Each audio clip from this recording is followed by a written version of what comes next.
Joe Tessitore, Jesse Palmer, Katie George with you here in Death Valley, Tiger Stadium. Always a scene. Auburn won the toss. They elected to defer. Caleb Jackson let it go into the end zone. Well, Jaden Daniels, you know all the statistical superlatives, but Jesse, how tough is this guy? Well, and how willing is he to sacrifice his body? Well, he gained 15 pounds in the offseason, so he's a lot more confident when he's out running it. But, Joe, he's got to do a better job protecting himself and taking care of himself. He's taken some kill shots, as you can see. Suffered a bit of a rib injury in that game last week against Missouri, so you wonder just how willing is this LSU coaching staff to allow him to go on designed runs. You want to take care of him. He's got to take care of himself too. Empty set to open up the game. Daniels completes his first pass, and it goes to the talented Mason Taylor. Mike Denbrock says he pleads with Daniels on the headset. Please fall down. Just run out of bounds. It's 1 yard. It's not worth it. We've got more plays. Denbrock calls him the rubber band man, guys, because he just absorbs hit after hit. There is the veteran offensive coordinator, Mike Denbrock. As they're going to keep it with Diggs, and here goes Logan Diggs. And look at him turning around Zion Puckett, the safety for Auburn, as Logan Diggs continues his way. Garrett Dowlinger, the big left guard at 325 pounds. He gets a lot of movement and push this way, which gives a crease for Diggs. He's so good and patient when running between the tackles, and then he has that burst to get in the second level. 35 yards for Diggs, the transfer from Notre Dame, who's been the workhorse in recent weeks. And this time just about 2.5 yards. Last week he had 24 carries against Mizzou for 134 yards and a touchdown. This is a good start for LSU on offense, Joe. Something we haven't seen in the last 3 games. Arkansas will miss Missouri. The offense has kind of sputtered a little bit early in games. Here already, a couple big plays, and they're gathering some rhythm, trying to establish some momentum for Brian Kelly and this LSU squad early. Second year for BK here as the head coach. Of course, last year 9 wins and took the SEC West. 2nd and 8. Daniels pulls it. He quickly gets it to Neighbors, and Malik Neighbors is off to the races. Touchdown, Tigers! You can't start better than that. 29 yards. Daniels to Neighbors.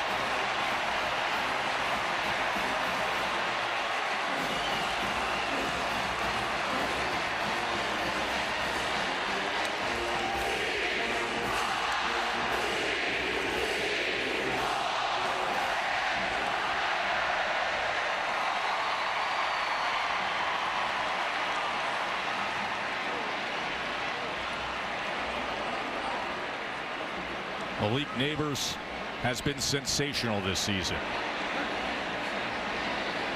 Jaden Daniels continues with his style of ball. Quick strike, effective, this time right from the start. And this is one of the bread and butter schemes that LSU and Mike Denbrock have. It's basically modern day triple option football. It can go there, quarterback can keep it. You get Mason Taylor blocking, and in the flat is Malik Neighbors. The football can be in 3 different places at once. Modern day triple option, they run this scheme over and over all throughout the season. They can run it in their sleep, and there's that fast start this LSU offense was looking for. Going to their go-to receiver, Malik Neighbors. Just last week he had 146 yards in that thriller against Mizzou, and the go-ahead late touchdown this week. He picks up where he left off. 2 plays over 20 yards, right? Diggs had the 35-yard run, and then Neighbors able to turn the corner with that speed. A lot of nice balance on that play. Good physical play up front by the offensive line, but getting key guys in the offense's touches early. Really nice job play calling there by the offensive coordinator, Mike Denbrock. Think about some of the comments Hugh Freeze made this week about Jaden Daniels. Opposing coach saying, I don't think you can stop him. He's too good. He proved that right away, and they do not want a track meet at all. Jesse, the struggles have come in the passing game. Peyton Thorne is the starting quarterback. He's the transfer from Michigan State. Yeah, it's been a bit of an up-and-down season for him early. The good news is no one thought he'd be athletic as he was. He's made a lot of plays with his legs for this offense, but Joe, you just referenced it. He just has never been able to get into a rhythm throwing the football. They've had issues at the wide receiver position at times, issues with protection. They're statistically the worst passing offense in the SEC, and you get the feeling to win this game, they're going to need to throw some strikes against an LSU secondary that's really struggled. But they are well equipped in the run game. And Jarquez Hunter is your tailback flanking Thorne as pre-snap flag comes in. Fourth start. Offense, number 62. 5-yard penalty. First down. That's a team captain, Cam Stutz, who's the starting right guard. At LSU at nighttime, Joe, crowd noise in Tiger Stadium, it is absolutely deafening. Of course, you're speaking from some experience back here in 1997. We're bringing up some good memories. I appreciate that. We're what? Florida was #1 in the country. Dude, the 2.5 minutes into the game. Thorne pulls it, gets it out quickly, and does so successfully to Burton. Caleb Burton, the transfer from Ohio State. I think LSU defensively feels like if they stop the run, they win this game. They're going to try to control everything up front and force Peyton Thorne and these receivers to beat them throwing it downfield. The big Savion Jones, Greg Penn in the middle of that front seven. 2nd and 8. Thorne with time, incomplete. It was thrown to the outside of Luke Deal. And that was a critical 3rd down early, and as soon as you go to 3rd down when you're playing against LSU's defense, you got to be able to locate and isolate number 4, Harold Perkins. Where is he going to be lining up on these 3rd down plays? He's a guy that they like to move to defensive end from the slot, and right now he's lined up over the right tackle, Xavion Miller, right here. Auburn has to have a plan in pass pro in 3rd and long situations against one of the more dynamic pass rushers in college football.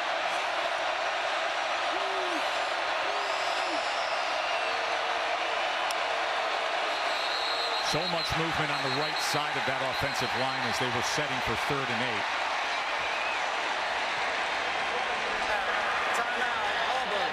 Hugh Freeze was able to call that timeout prior to 3rd and 8. And we will take that break and see what the Tigers can do. Auburn facing a 3rd and 8 when we come back. Here we are just underway with a 7-zip LSU lead. 3rd down and 8 for Auburn. Oh, and that was mishandled. Hunter trying to jump on it, and he does at the 15. Didn't look like Peyton Thorne was even ready for the snap. Avery Jones sent it back there. Jarquez Hunter, he was the one that actually tried to catch it. It hit him in the face, ricocheted. Thorne had his head turned. Yeah, it was lucky because Braden Swinson, the Oregon transfer, was right there to scoop that thing up. Look at this, goes off his face. He just hops on it, really gets tackled onto the football. That could not have been a worse-looking first drive for the Auburn Tigers. Already had 3 moments where the crowd noise has played a role. Oscar Chapman now punting from inside the 5. Clayton will have a chance at the return here. Takes a big bounce for Auburn. Fields it, scoops it, going the wrong direction, and makes this out of it. Nearly back to midfield for Greg Clayton. It's a 52-yard punt from Chapman. Luke Deal came up with the tackle for Clayton. And a flag is down at the 39. Holding, return team. 10-yard penalty from the end of the kick. First down.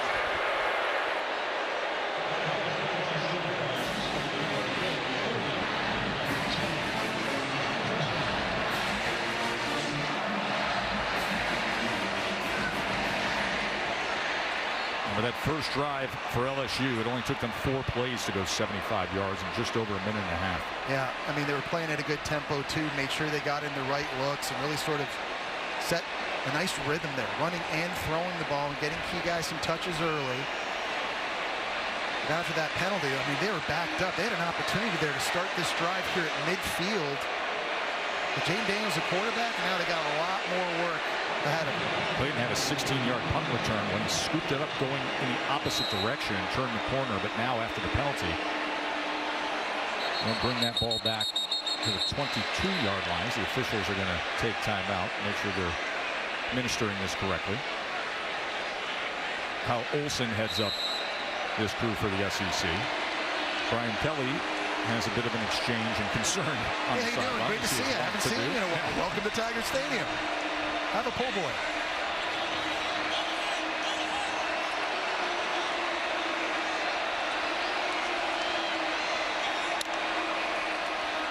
Logan Diggs straight ahead. Logan Diggs just getting a piece of him that time was Kaufman. Well, you mentioned it, Joe. Logan Diggs is the feature back now. This was a running back by committee approach last year. They were looking for a guy to be a game breaker. And since the Arkansas game, Logan Diggs has been that guy. His burst and his explosiveness has given this offense the ability to create explosive runs, not just by Jaden Daniels. It's made them more dangerous just handing it off traditionally. Right now, Logan Diggs second in the SEC in rushing yards per game. Just went for 8 yards. Daniels gets it out quickly. That'll be a first down as he goes to Brian Thomas. They are without Chris Houghton, the wide receiver, who's dealing with an ankle. But with Neighbors and Thomas, you got more than enough. You got the best duo at receiver in the SEC easily. And I mean, right now you've got two guys, elite guys, that are going to play on Sunday with size and speed. And Joe, they can line them up outside, inside. They're always trying to find a favorable matchup. And trust you know, Jaden Daniels pre-snap. He's looking to see who's covering them. Because if he has a shot to take one downfield with those guys, he'll take it.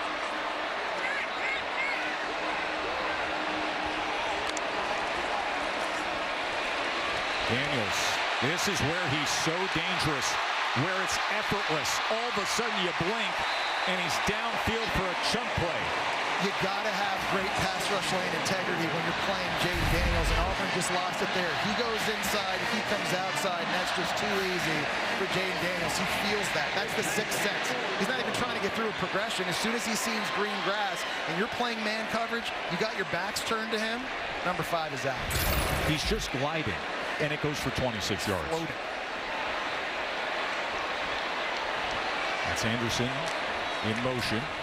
On first down, they'll keep it with Diggs. Diggs very patient, and it works well as he muscles his way just inside the 35-yard line. Well, it's a very physical Auburn defense, Joe, and they want to fight you in a phone booth, right? If you want to run the ball between the tackles against this defense, then you're basically in their element. There's an injury now. That's Emory Jones. Down, yeah. Starting right tackle. Who's been playing exceptionally well for LSU offensively this first half of the season. Well, remember last year he was a true freshman who stepped in week 3 and was the starter all the way down that stretch to the SEC championship game. Very athletic, very talented. The starting right tackle is being looked at by the medical staff. So we'll take a break as they check out Emory Jones, and we will be back to Death Valley.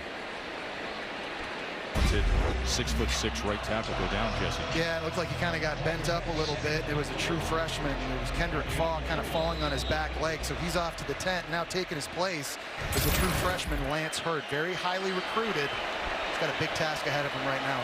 He's number 53. He has gotten playing time this year, and the coaches are very high on him as they push that pile ahead with Logan Diggs for a first down. They're averaging 15 yards per rush prior to that. Right side now with the injury. Obviously, we don't know the extent of Emory Jones' injury, but you want to kind of keep an eye there because oftentimes Lance Hurd, the true freshman, will be lined up against Jalen McLeod, the best pass rusher for Auburn, number 35 on the right side there. And you see McLeod, see what he can do against the true freshman. Daniels. As he has to throw it away. Wesley Steiner, who is coming in off the edge against Daniels. And that time, Lance Hurd, the true freshman, at tackle, he's a bit slow picking up the blitz. They're going to bring this from the outside. He's going to hang in here, try to get out, pop outside wide to pick this up. He's just a little bit slow, and that's the experience that he lacks that Emory Jones has.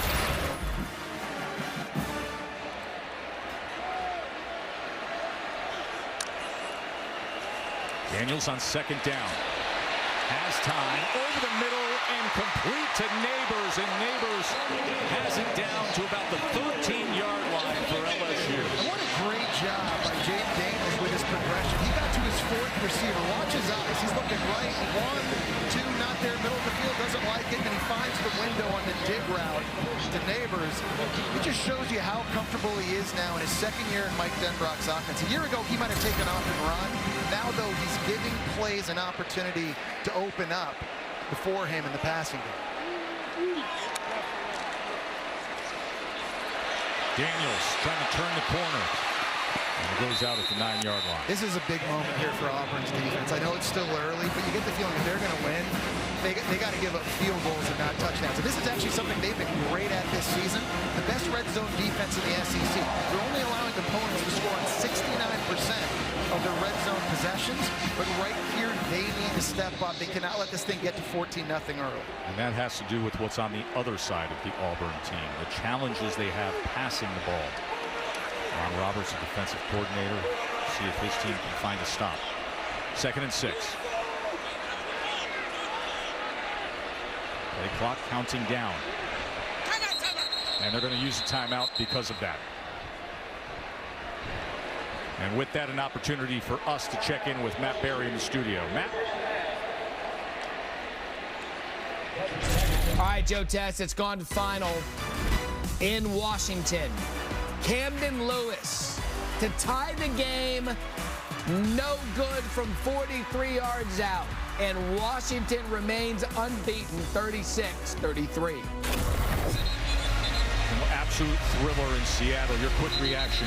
First off, Matt Berry would call that a college kicker situation, but we kind of had a feeling in that game it would come down to which quarterback had it last. But with Washington getting the win, obviously huge for them in their Pac-12 championship, a national championship hunt, but also the Heisman Trophy hunt for Michael Penix, who put up big numbers again. 300 yards and 4 touchdowns for Michael Penix. And the former Auburn quarterback Bo Nix went for 337 and 2 touchdowns in that game. Washington won it as Oregon missed the field goal late. 2nd and 6 off the timeout.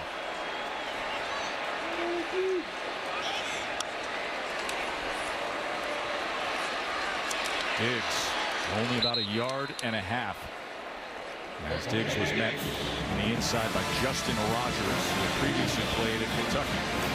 Well, now if you're Auburn defensively, you've got to pick a receiver to try to double. You've got Malik Neighbors in the slot or outside. You've got Kyron Lacy in the slot, also a 6'2", 3 wide receiver, and Brian Thomas, 6'4", to the right-hand side. Where are you going to divert your attention? Because all 3 of these guys are viable options. 6'5" Mason Taylor, the tight end, right off of the right tackle. The new right tackle, Lance Hurd, the true freshman, on 3rd down and 4.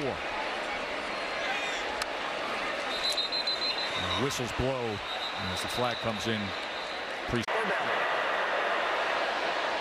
is a good break for Auburn right here, getting LSU backed up. We talked about, again, the importance of only allowing a field goal try. Those, of course, aren't automatic in college football, as we just saw in the Oregon-Washington game.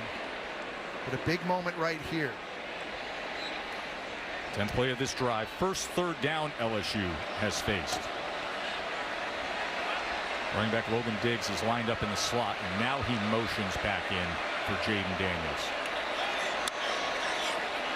4-man rush to the end zone, and that is thrown a bit behind Malik Neighbors. Wow, you don't see Jaden Daniels miss throws like that. He had him kind of running that post, trying to split the safety. He got through the double team. That's the guy that Auburn decided to try to double. It was Neighbors in the slot. It was the right choice.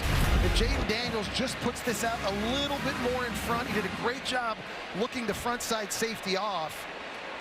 I think Malik Neighbors would tell you, even though that was thrown a little bit behind, that's still a catch he thinks he should make. So instead, Damian Ramos will come on, the sophomore from Baltimore. Had a game winner a few weeks back against Arkansas. 7-9 on the season. This just from 30 as he's able to put it through. And the 11-play drive ends with 3. 10-zip LSU. That Taco Bell have to learn more. Always a great scene here in that booth. Always great meals when you come to town too. How about Mansour's on the Boulevard last night? Just crushing grilled oysters. Yeah, like 2 rounds of those, and the barbecue shrimp, and the redfish cedar planked with the crab meat on top. 0 calories. My LDL is through the roof. And that's after a Perrons on Thursday night where we took down more of them. From the end zone, Batty, as he makes it out to the 22-yard line. Katie, what can you tell us about Emory Jones? Yeah, Tess, after spending some time in the medical tent on the sideline, he came out without a cleat and sock on his left foot. He received hugs from coaches and teammates, and then he crunched his way to the LSU locker room. He had his helmet on, which I think is good news, but I'll certainly keep you updated on his availability as we move forward. Okay, so that's the latest on the starting right tackle for LSU. Now, what's the reality we're dealing with Auburn, Jesse? Because you made the comment, hey, defense got to keep this thing to 10, not 2 touchdowns. The passing game. That's it. What are the answers? It's a one-dimensional offense right now. They can run it, they just can't throw. They swing it around to Jay Fair off an orbit motion, and Harold Perkins tracks him down and rips him down. I love Perkins lining up at the slot because of this. In modern-day college football, if you want to throw swing routes and bubble screens and tunnel screens, you cannot block Perkins with a receiver. He's too quick and athletic for a tight end. He essentially eliminates those plays from your playbook. They have found a home for him, and I believe out in the slot is the right place for him to be. Shed off Tyler Fromm and track down Fair. And now they get it to Hunter on 2nd and 12. Well, we brought up the passing issues of Auburn, how one-dimensional they are. And it's not just one thing, Joe. You see 6 straight games with less than 100 passing yards versus Power 5 opponents. It's amazing that they beat Cal earlier this year. Philip Montgomery, the offensive coordinator, is trying to find answers and get this thing kickstarted. They're down to 9. Pressure against Thorne. Gets rid of it into double coverage. And it should have been intercepted by Andre Sand. Philip Montgomery is almost as if to say, what are we doing? He's trying to hit Corey Moore, the LSU transfer in the slot on a fade route, vertically down the field, right in between 2 LSU defenders. And this is one Andre Sand. He's got to make that play. It's essentially like fielding a punt. You see Hugh Freeze, a guy that's used to having success throwing the ball vertically down the field anywhere he's been, having a word with his quarterback, who you do have to remember, Joe, is only playing his 6th game tonight in this new system and scheme. Chapman on to punt. 2nd 3 and out for Auburn. And Greg Clayton had a good return before, but a penalty brought it back. A whole lot of traffic as he was trying to field that ball with a fair catch, but he was able to secure it.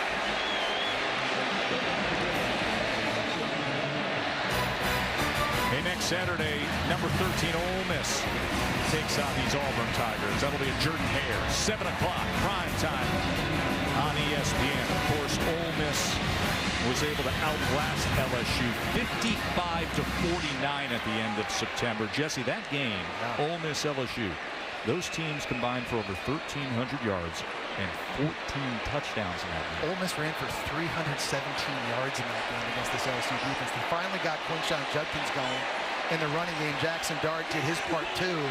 That'll be a fun one next week, Jordan Hare.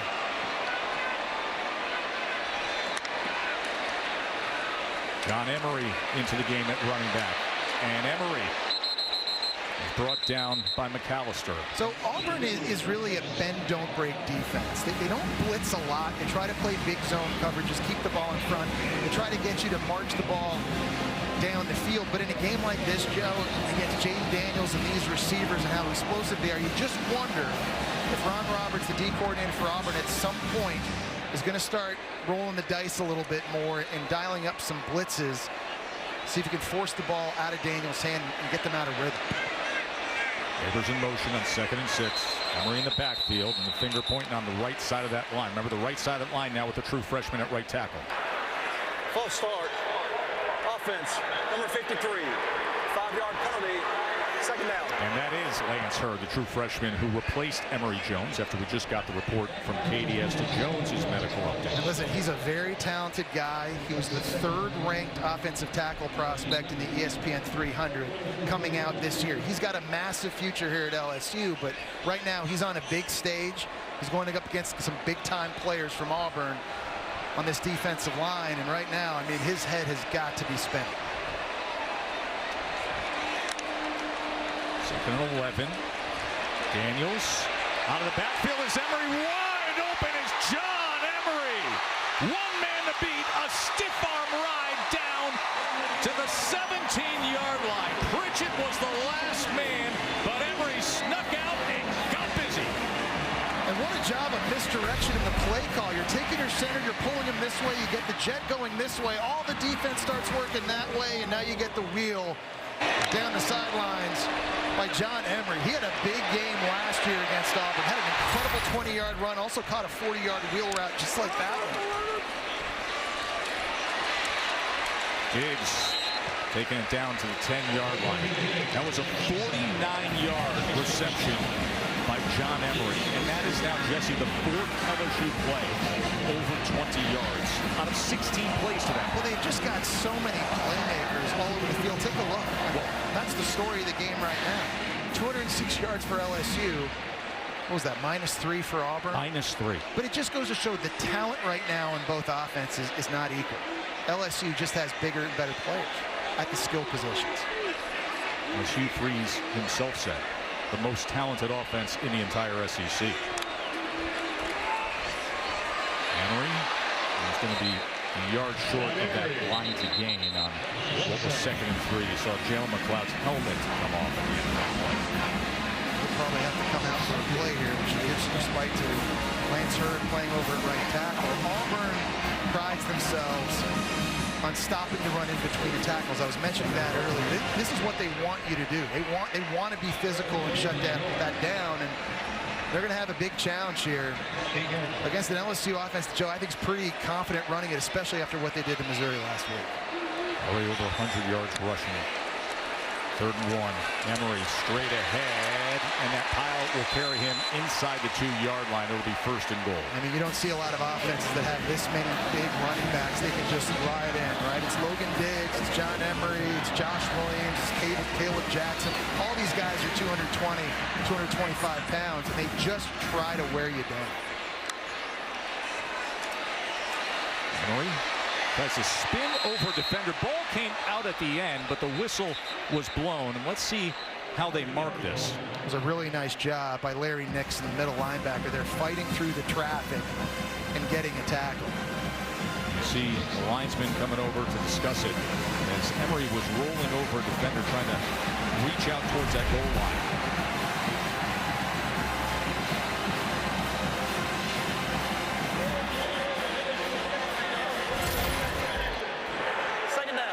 So ruling on the field that the ball carrier was down prior to the goal line. I don't know. It looked like his elbow might have touched right here as he's kind of working his way, but you see the right elbow does not. He's laying on top of a body. What hits the ground would be the question. Exactly. Something other than the bottom of his shoes has to hit the ground. So this play should be under review, and now it is officially under review. You can be laying across anything you want as long as nothing's touching the ground. Does anything touch the ground, Jesse? It looked like the elbow might have, but it didn't. We just saw it. He was able to arch his body as the ball over top of the defender in the end zone. The problem is from that angle there, you can't see where the football is in relation to the goal line before it gets popped out. And from that angle there, Joe, I don't see anything touching the ground. Now, there is the free hand on the other side. So the hand without the ball, as he spins around, we should also take a look at. See that left arm as it spins across? Does the left arm touch the ground before he then takes the right arm and reaches over the goal line? Is the left hand allowed to touch the ground? It'd have to be a forearm or an elbow, right? Yeah, it has to be, obviously, the palm of the hand, but we don't know. Honestly, looking from that angle, Joe, I'm not even sure if his left hand actually touched the ground. No, and he can roll across that body all day long and reach across the goal line and score a touchdown. But remember, the ruling on the field is that he was down. You need indisputable video evidence to overturn that call. You know, another thing with these angles, too, is it's hard to know where the ball is in relation to the goal line. Now, this is in sync. The image you have on the left is what you saw in the game camera, and that's the opposite reverse camera, so you can see the free hand. And then Malik Neighbors comes into the frame right at that moment. I don't think you have enough in these replays to overturn the call, Joe. If there's anything conclusive that tells you that nothing else touched or the football crossed the goal line. Remember, ruling on the field is that he's short of the line to gain. So do you have video evidence which would reverse that call, meaning that there's indisputable video evidence proving that the call on the field, that he's short of the goal line, was wrong?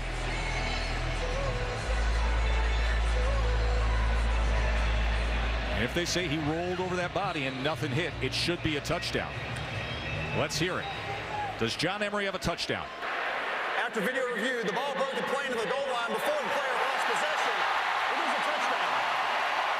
Well, that reaction tells you all you need to know. They're loving it. And John Emery, after a 49-yard reception, caps that drive with a 2-yard touchdown run. Doing a great job of keeping his balance. Yeah, and you know, we talk about all the skill players and the talent they have. John Emery was the #1 rated running back coming out of high school in 2019. Fifth-year senior. He's waited his turn. He loves playing the Auburn Tigers.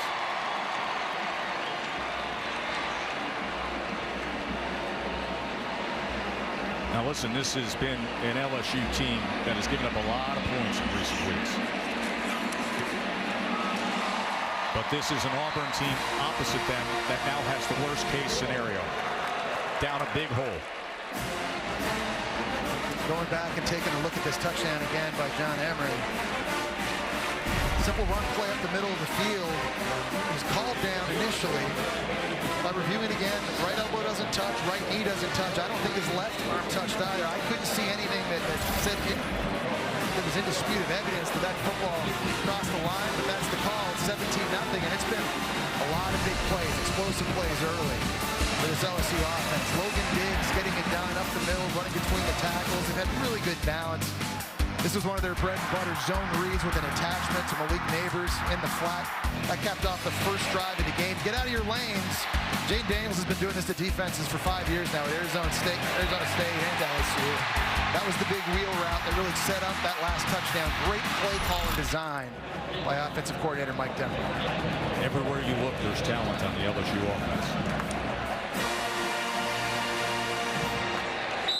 And now you got this Auburn offense, Jesse, that is second to last in the SEC in total offense and dead last in passing offense, down 17. And part of it is Peyton Thorne missing throws. A big part of it is this receiving group not getting open, not making contested catches. At times, pass pro hasn't been great either, but Joe, when you can't generate explosive plays in the passing game, it hurts you on third down, it hurts you in the red zone. It's just hard to win.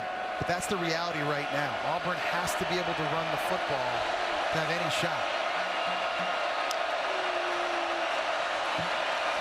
Quick strike on the slant, and that is successful for a first down to Camden Brown. That's a great read by Peyton Thorne in an RPO. That time you saw the safety, Major Burns, screaming down. So he pulls the football, gets the ball out, nice accurate throw to Brown. And that's Auburn's first down of the game. 15-yard reception by Brown. And they go with the slant again, and it's another first down to Brown. So back-to-back. I love coordinators that'll go back to something if it works. Nice job by Philip Montgomery there. You know, there's this attitude in the NFL on Sundays. You run something once, it works. You better not try it again, because everybody will be ready. I love that attitude. Hey, stop us. Back-to-back plays there with the RPO slant. Hunter, as he drives those legs ahead to the LSU 45-yard line. He's Greg Penn with the tackle. He's a physical runner, isn't he, Joe? Yeah. 5'10", 210, 15 pounds. Man can just push the pile. He gets a lot of hidden yards. This guy loves and feels very comfortable in between the tackles. Good vision, great pad level. Very physical running back.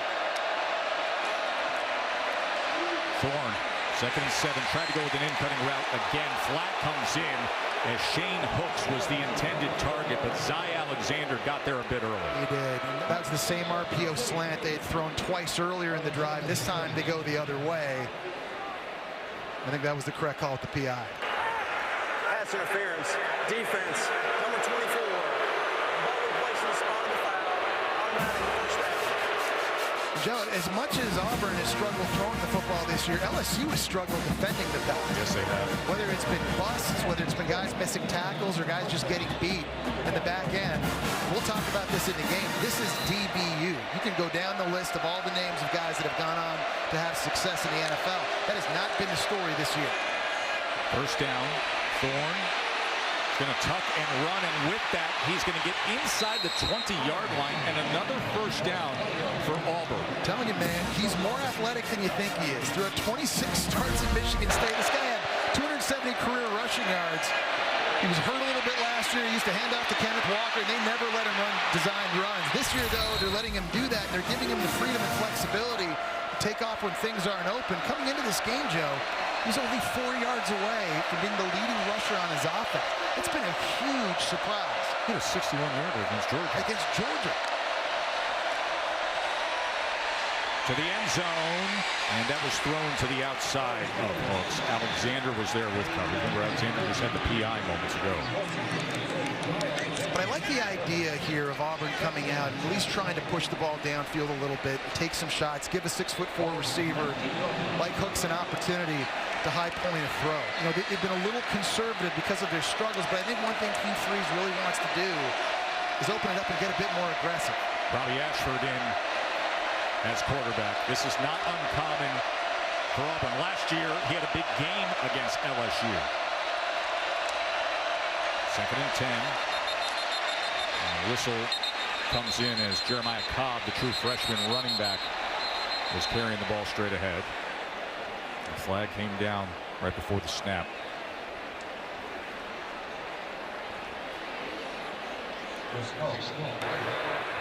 Delay game defense for clapping on defense.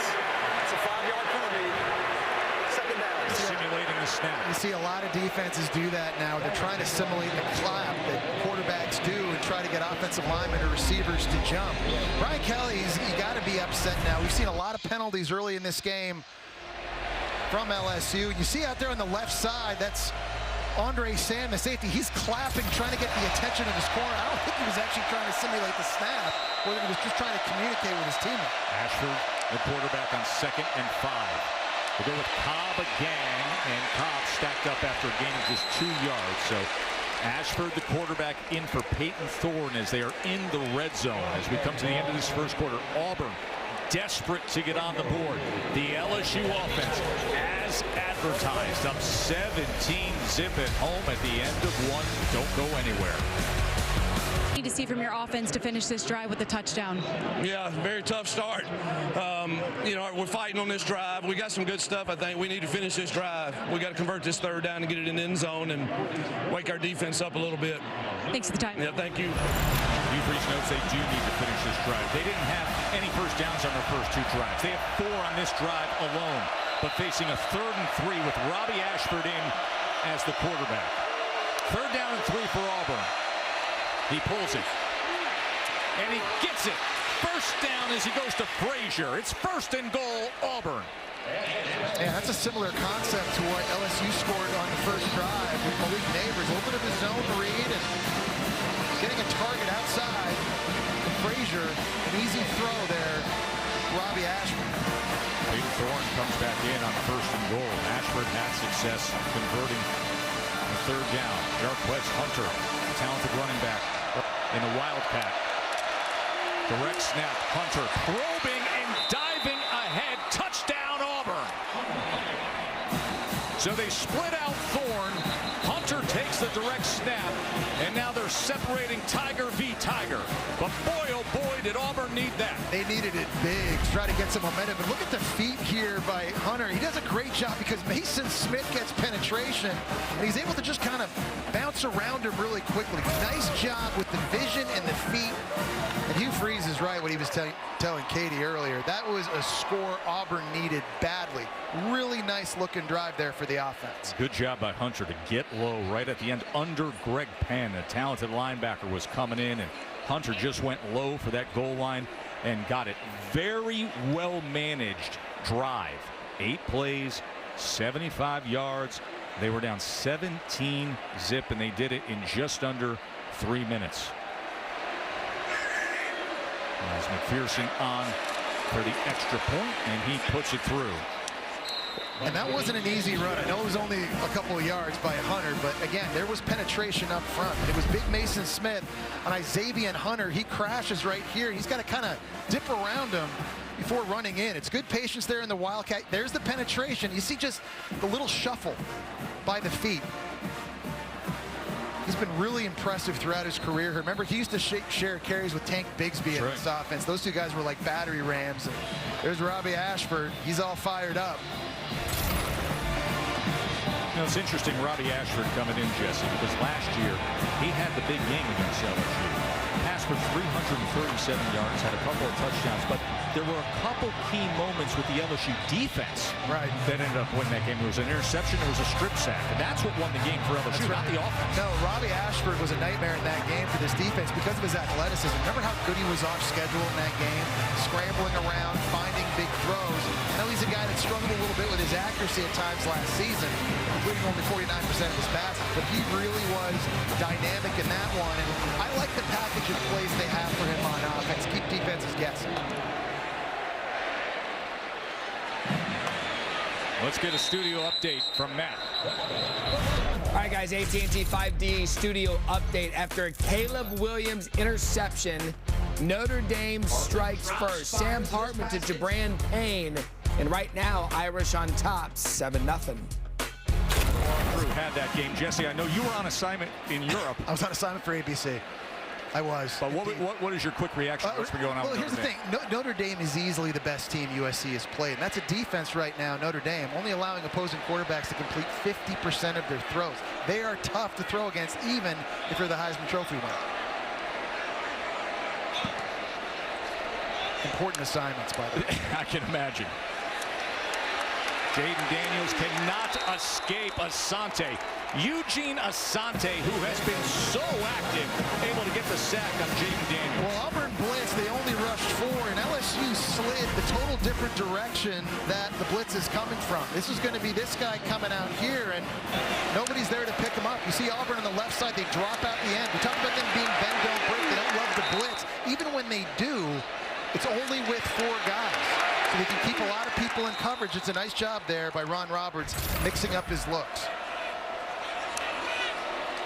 Tap pass to Caleb Jackson.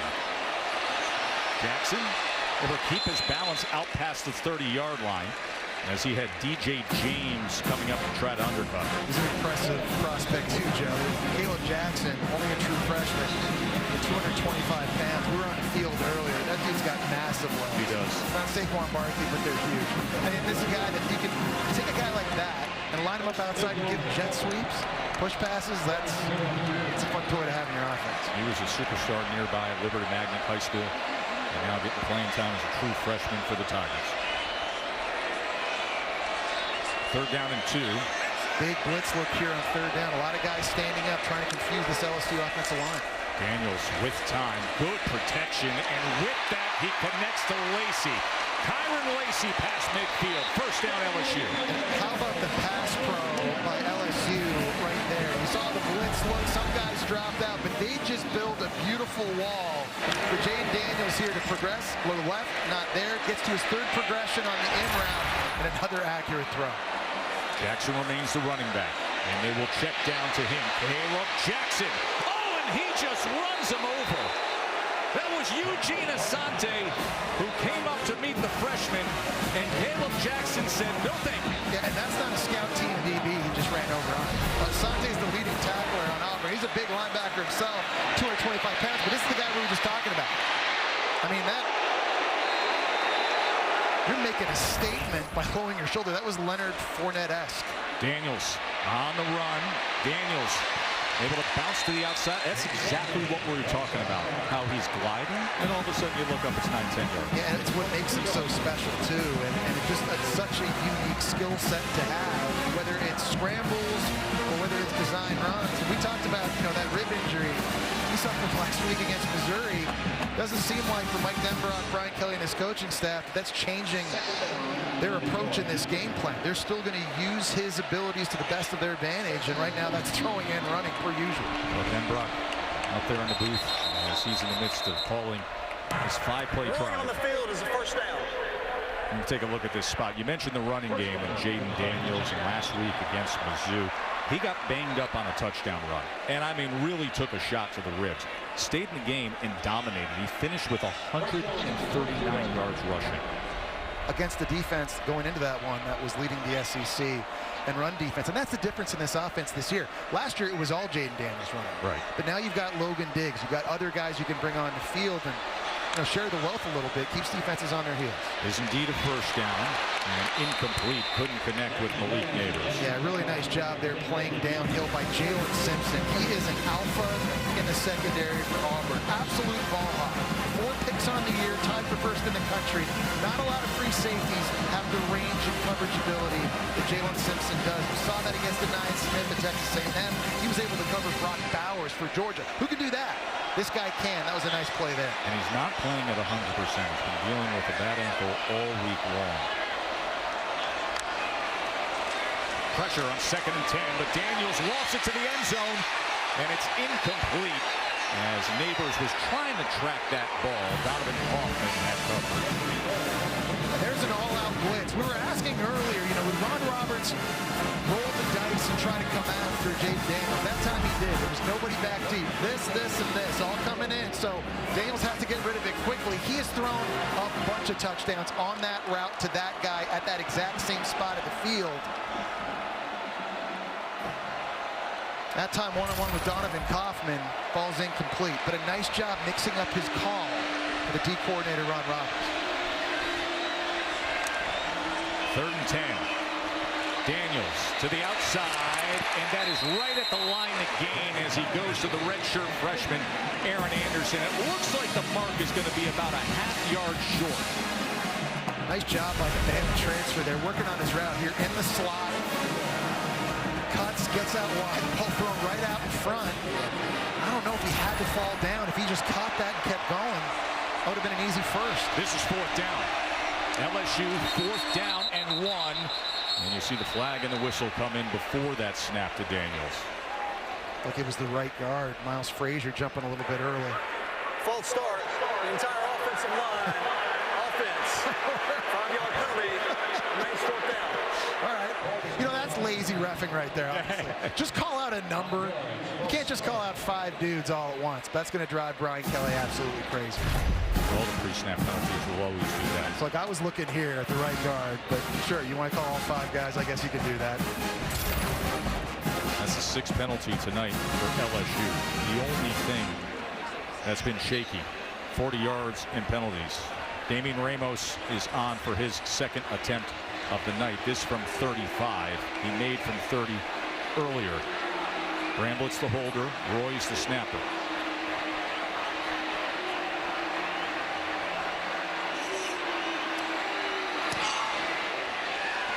And Ramos, a little bit of an X ball there, but it goes through, and with that, it pushes the lead to 20-7. LSU. Career playing at a little Trinity Pauling boarding school up in New England. I was watching 15 years. Then he went to Temple, right? Then went to Vandy. That's right. Now he's so well traveled, terrorizing defenses in the SEC. Katie? Yeah, Tess, after Auburn's touchdown, Peyton Thorne went and sat in the receivers' huddle on the sidelines. He told me this week there's been a disconnect between he and his receivers in past games. So that was a focal point during the bye week. Route running, timing, just getting on the same page. There was a lot of back and forth communication during practice and clearly here tonight. Bottom line, Hugh Freeze says Thorne has to trust his receivers will be in the right spots at the right time, and then his receivers need to execute. They got to catch the football. Which is critical, and it's why we've seen some say, if you watch this offense lately, there's a lot of hesitation in the passing game.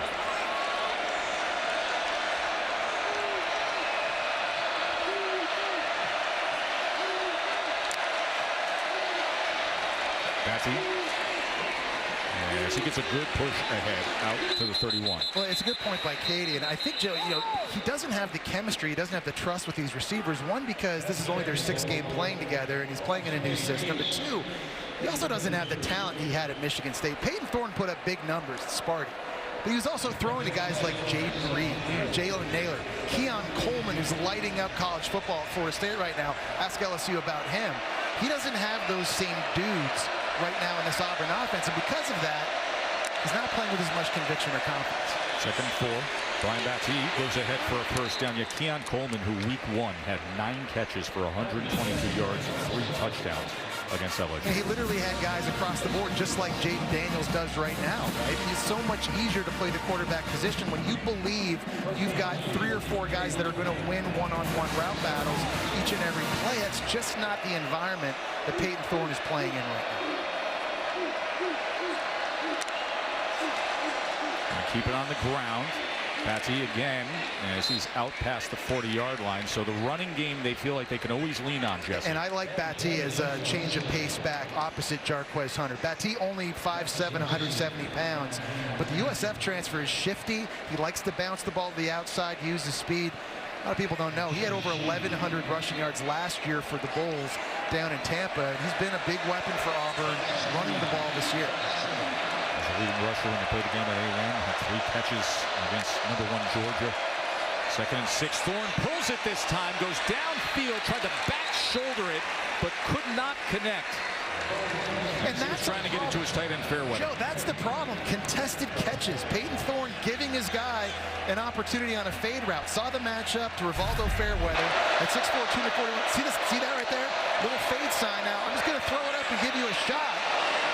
That's a catch that I think Fairweather has to make. And that's happened time and time again throughout the course of the year. Just haven't been able to make the tough plays vertically down the field that is setting up 3rd and longs like this.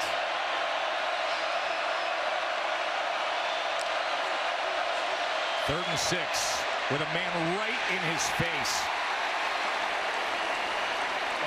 Saw Gofu able to come into the backfield. Go back and watch Hugh Freeze. This is after the drop by Fairweather there. Just kind of says it all of what the first half of the season has been, especially in the passing game. That is not the kind of offense that Hugh Freeze is accustomed to, whether he was at Arkansas State, whether he was at Ole Miss, whether he was at Liberty. Oscar Chapman on for his 3rd punt. Able to hold on to that ball with the coverage team, get downfield, and then send it down to Clayton, who's driven all the way back inside the 10. Oh, that was a golden opportunity for the coverage unit. And as you saw the reaction from the snapper, Reed Hughes said, oh, we had a chance inside the 5. But it goes for a touchback on a beautiful night in Baton Rouge, Louisiana. This is for real? No, this is for real. This is about avocados from Mexico. You're the guac guy? They're good for you. They taste great. And you can tell a lot about somebody by how they guac. It's all about building a better bowl, people. How do you guac? What's your... I love a good avocado now. No, I mean, like, you put anything else on? Oh, I go hardcore spicy. I'm spicy, too. Yeah, I'm big jalapenos, spicy. lots of seeds. You're the avocado guy now. I'm the guac avocado guy. Avocados from Mexico guy. Build a better bowl, Joe. I've seen it all. Yep. My man's traveling to Europe. He's hanging with Gary the Golden Bachelor. He's crushing oysters. Consuming good fats. And now he's also the avocado guy. Logan Diggs taken down by Justin Rogers. How about Justin Rogers? 6'3", 350 pounds. We talk about those big bodies inside for Auburn. They do not move, and they invite you to try to run that thing inside. They can shuffle guys in, keep them fresh. And that really is the strength, I think, of this Auburn defense.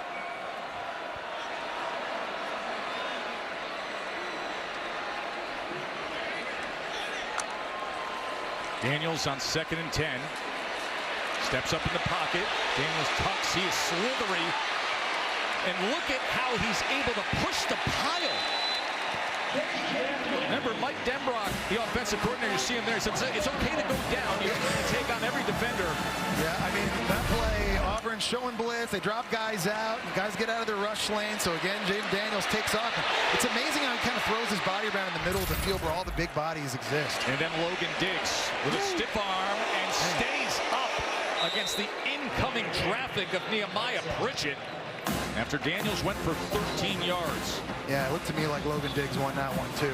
Dropping the shoulder. It's just another physical element. We talked about kind of what he's been giving this offense with his explosive runs. And he's coming off a career day against Missouri last week. And this offense for LSU, they just continue to fire on all cylinders.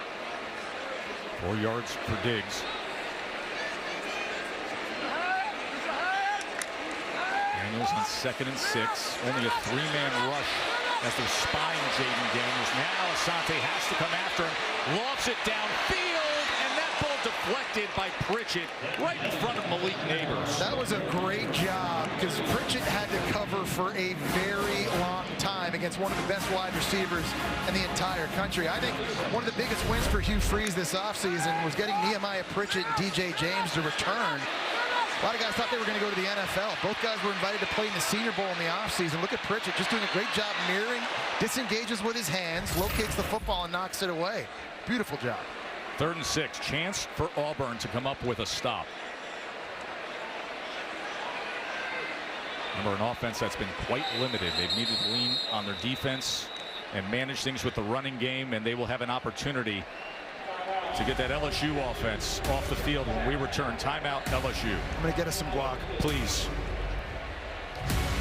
On top in this series that has had so many dynamic moments through the years, what will tonight offer up? 3rd down and 6. Big blitz look here from Auburn.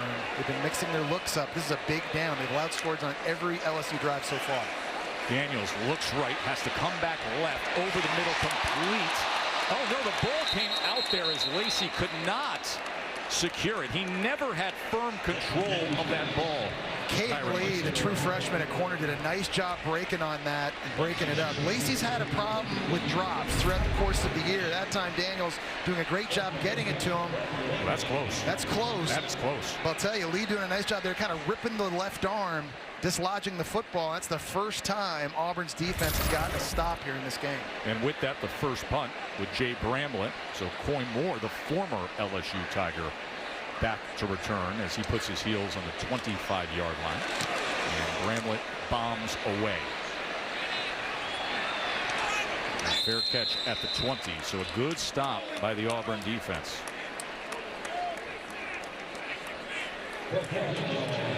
Tomorrow on Sunday NFL Countdown, just before the 49ers face the Browns, a look at how George Kittle is motivated by letters from his dad. And where do the Patriots go from here? That is 10 a.m. Eastern on ESPN. Have you ever seen the Patriots look as bad as they have the last 2 games? Just blowout losses to Dallas and the Saints. Just not used to seeing Bill Belichick teams look like. I always marvel at this scene. You take that big wide shot. It says, "Welcome to Death Valley." There is nothing quite like it in American sports. A Saturday night at Tiger Stadium for a little SEC battle. Thorne, plenty of time, and with it a strike downfield, but great coverage downfield by Zy Alexander on Nick Gardner. Nice job turning around, locating it, and then knocking it away. We've seen Auburn be aggressive in the passing game. They've taken some shots that time. The Southeast Louisiana transfer, a cornerback, great job, turn around, locate the ball, 2 hands up. For a secondary that's really struggled, and it really has been an up-and-down season for Zy Alexander this year. He had a really rough game against Missouri the last time out, making a big play on the fake.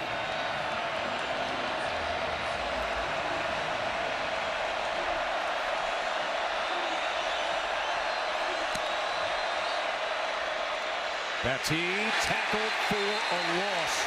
He is brought down by Paris Shand, a well-traveled player originally from Toronto.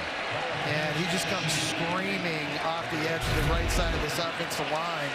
They were pulling guys, and no one accounted for big number 94. And now sets up 3rd down here in Death Valley, one of the loudest venues in all of college football.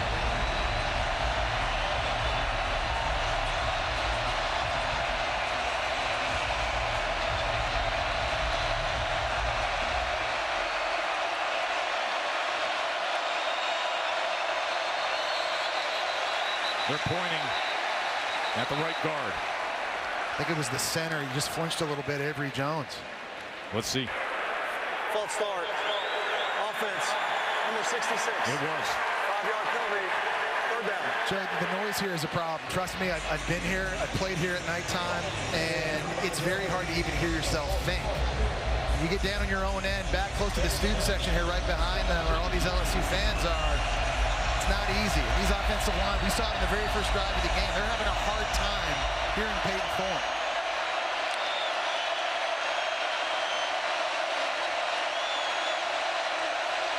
So Thorne has to come up right against his offensive line. They're talking to each other just to communicate the protection. 3rd and 16. Thorne got to get to the 30-yard line, and he does. He steps out. A flag is down all the way back at the 13. They may walk this back.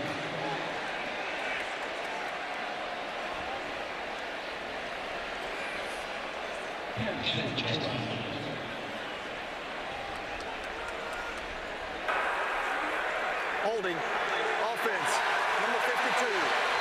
After this is the goal, remains third down.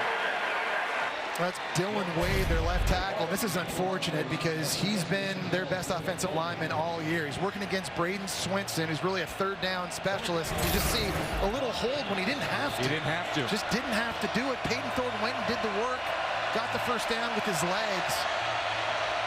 That is just a backbreaker for Auburn. Thorne was already past him. Yeah. It didn't matter. Let him go. 30-23 after that penalty.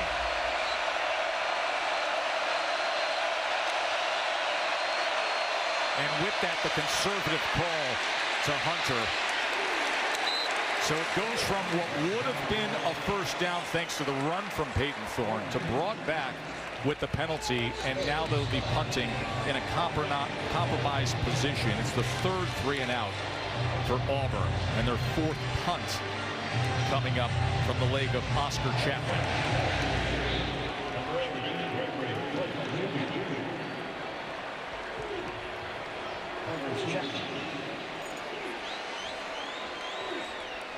Chapman from his own end zone as he skies this. Not much distance on this punt, but it does take a bounce out to midfield. You keep mentioning the experience, Jesse, the first-hand experience of playing here at LSU. Florida was number 1 back in 19. Yeah, listen, we had beaten Peyton Manning in Tennessee earlier in the year. We had things rolling. We came in here number 1 team in the country. Coach Spurrier put me in the game late in the 4th quarter, and this was the first time I really felt what a hostile environment was in the SEC. LSU ended up winning the game. They rushed the field. That's me without any hair products. And then the funny thing is, after the game, Joe, the fans found our buses and they rocked our buses and wouldn't let us leave the stadium. It was unbelievable. You hear that story a few times, their opponents coming in here and the intimidation factor. Florida had a streak of 62 games with at least 1 touchdown pass that was snapped that night back in 1997. Jaden Daniels quickly gets it out. I got to go back to the cut there, the look there. You said shoot without any product. This is Jesse back in 97. Well, a true freshman year, so there's initiation, obviously, so I did have to endure the shit. I want you to notice the slope of the forehead and also how low the hairline is there. It's orangutan-esque. Brian Thomas, as he pushes ahead for a first down against DJ James. After that bad punt now, LSU has an opportunity to add insult to injury here. If they can get a touchdown, they're going to try to bleed the clock as much as possible. Of course, Auburn's going to get the ball back first in the second half, but it's going to be a little bit of a punctuation point, a statement here for LSU if they can capitalize and score a touchdown. Peyton Thorne trying to talk things over, find an answer offensively for Auburn. Meanwhile, Jaden Daniels back out there with the offense. They quickly get it out to Anderson. Anderson will shuffle his way to the 34-yard line.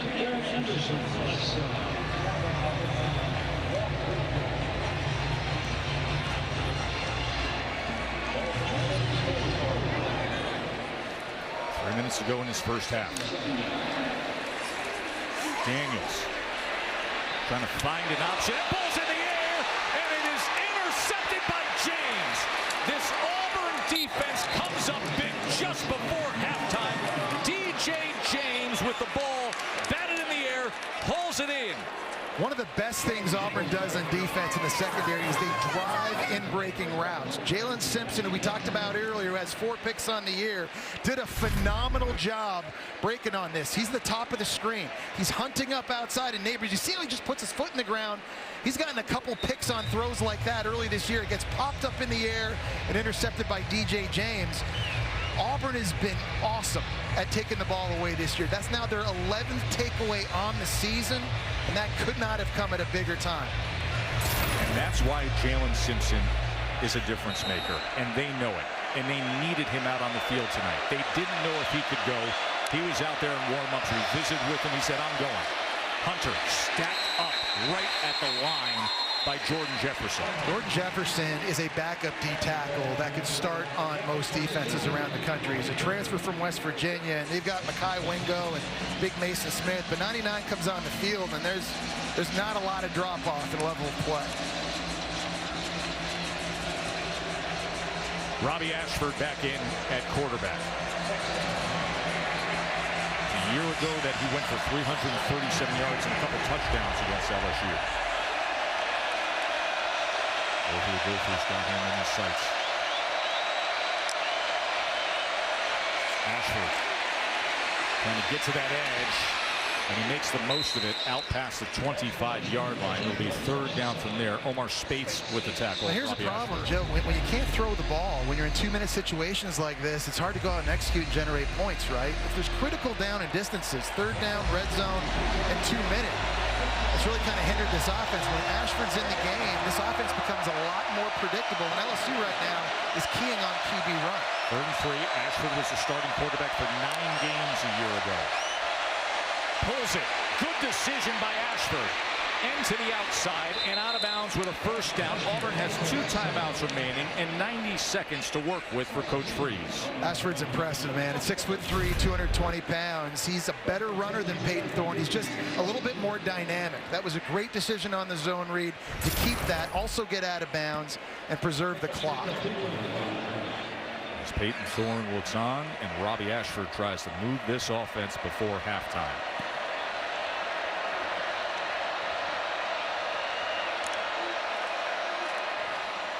They swing it to Cobb. Jeremiah Cobb. They love to get him involved tonight in the receiving game, they said, in the true freshman with the balls. He goes ahead, tackled by Andre Sam. Their kicker, Alex McPherson, he's got a cannon for a leg. Hit a 53-yarder against Texas A&M. So I think if you're Auburn here, you're thinking probably got to get the ball to about the 38-yard line of LSU to have a good opportunity for a field goal. That was also before halftime, that 53-yarder. Jet motion, as this is Cobb. Cobb will take it to the 49-yard line. Under a minute to play before we get you to Matt, Joey, and Dan. Big substitution. Peyton Thorne coming back on the field, which tells you that they're going to be throwing the football now. So LSU given an opportunity to get some fresh bodies, including their best D-line, and Makai Wingo, number 18, lined up in the middle. Hugh Freeze is saying go. He's looking up at that clock saying, hey, we're at 43 seconds. Don't waste time. Thorne. That was too high for Shane Hooks. Covered there by Sage Ryan, a guy that kind of started the season, number 15, in the nickel. Had some problems. They moved him outside the corner against Missouri. Joe, he was really solid in that game last week, and a guy that I think this coaching staff really trusts in the back end. Really nice job in coverage there in this 2-minute situation. They've used him in multiple spots. Listen, there's a lack of depth when it comes to this defensive backfield for LSU. There's Alex McPherson. Jesse referenced the fact he had a 53-yarder against A&M. That was just before halftime.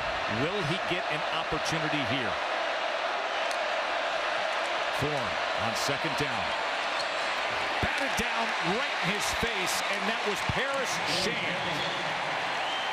Great awareness. LSU's only rushing 3 guys that time, and Paris Shand was basically double-teamed by the right tackle and right guard Stutz. He's over here. Just understands he can't get to the quarterback. Just great timing, getting the left paw up and knocking that football down. Can't get there, get the hands up, and that's what Shand did. 3rd and 10. Got Harold Perkins lined up in the slot against the bunch formation. They don't have him at the defensive end position where they normally would in this kind of situation. See him right there at the 50-yard line. Thorne taken down. Flag is down as Makai Wingo wrapped up Peyton Thorne. But we will check on the flag. Remember, that was 3rd and 10. It's going to be the right tackle, Xavion Miller. Holding. Offense. Number 72. Penalty supply. Jump the plays. 4th down.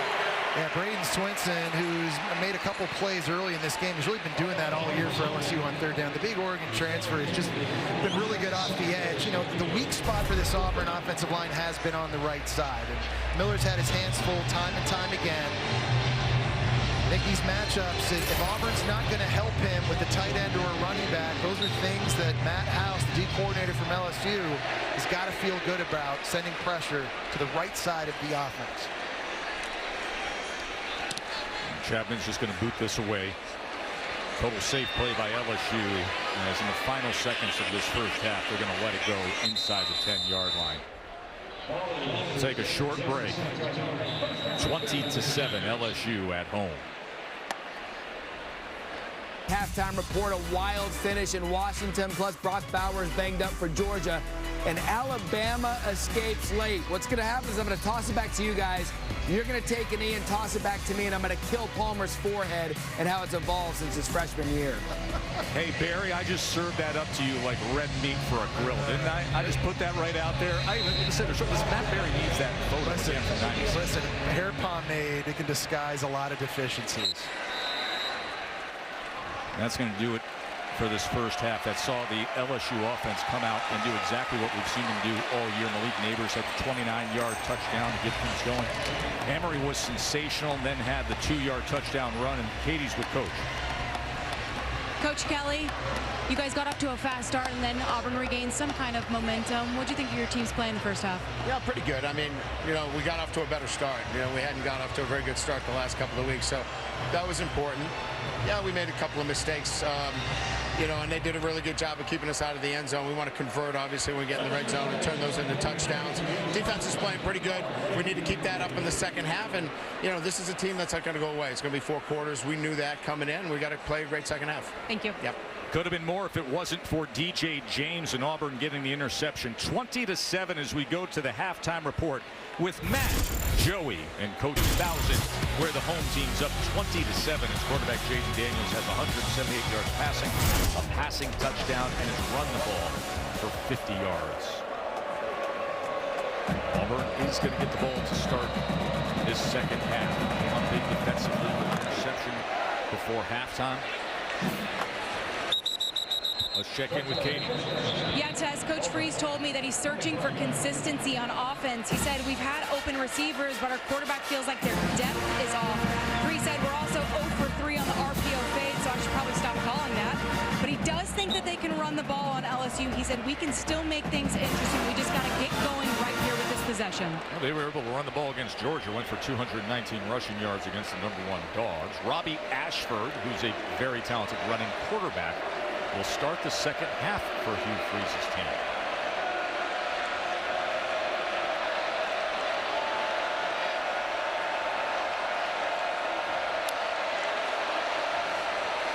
And he will pull it, trying to get to the outside of that block from Frazier.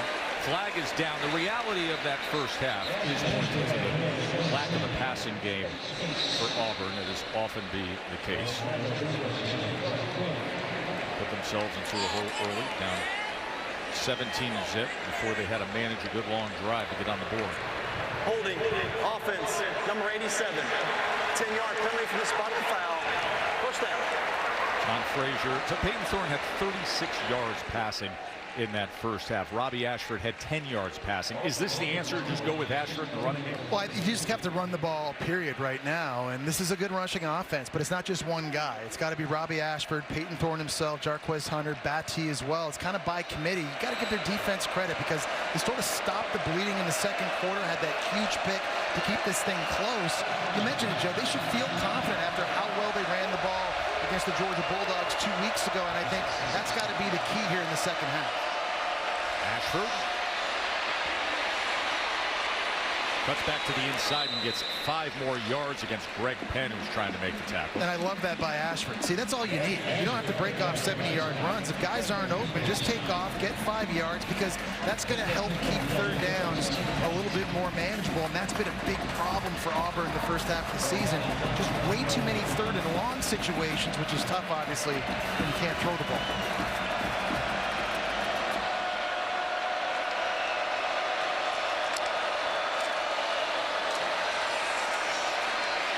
Ashford going to take a shot downfield, and high pointing that ball was Frazier. Brandon Frazier comes up big. He was matched up with Major Burns.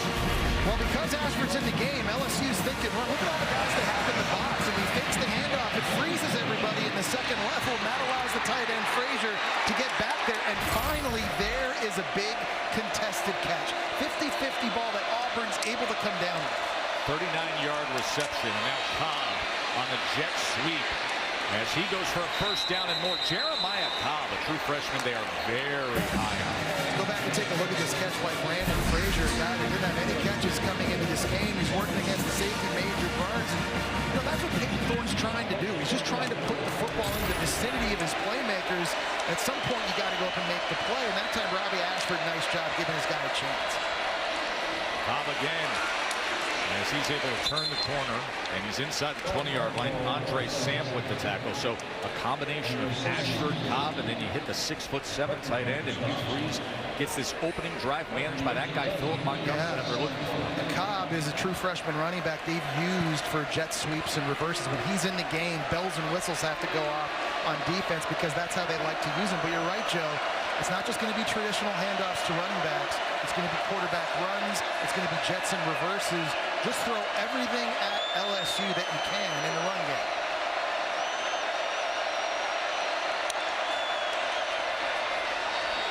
Ashford with Perkins coming right at him. Do you see how fast Perkins can close on anybody? And here's Perkins coming off the right-hand side. If you don't have anybody blocking him, he is just way too fast. He's so explosive. See the tight end there pulling out of the way to get to the flat, but Robbie Ashford's like, man, I got to get rid of this way before my guy's ready because we don't have anybody accounting for number 4 off the edge. He's been lining up in the slot in this game. And one of the things you can do to disguise pressure is blitz him from there, and he still has an effect on the opposing quarterback. You cannot let him run free like that. And you got to get at least a hand on him somehow. Here comes 3rd down and 5. I mean, look at this guy. Harold Perkins, the All-America human missile. And I think Robbie Ashford this time got confused because they had a running back go in motion, and Perkins kind of went out with him a little bit. He's going to go this way. Perkins goes this way. It's really the safety, though, that's covering him, and it's Perkins that's going to blitz. I think Ashford got a bit confused. He saw him kind of shuffle out, turned around and said, oh, my God, how fast did this guy get back into the backfield on 2 consecutive plays? So with the sack, it's Alex McPherson. And you saw the interior of that defensive line. A lot of pointing among the inside of that field goal block unit and the long snapper and guard.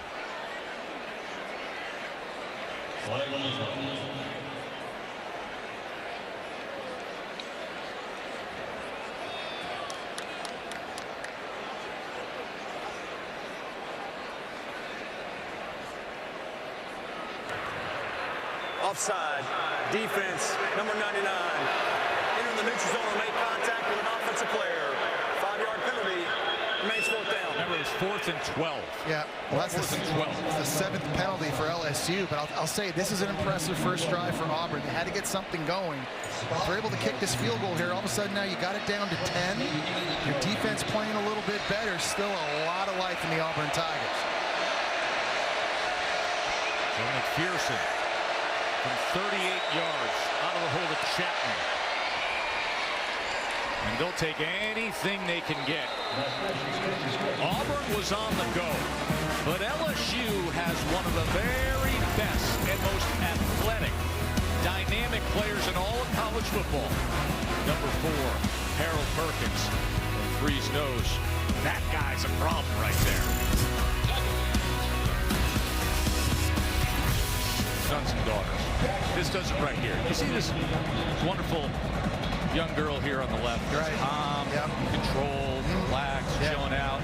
And then you got that. Yeah, we got 2 boys. Look like they're on spring break. They've had about 6 Red Bulls each.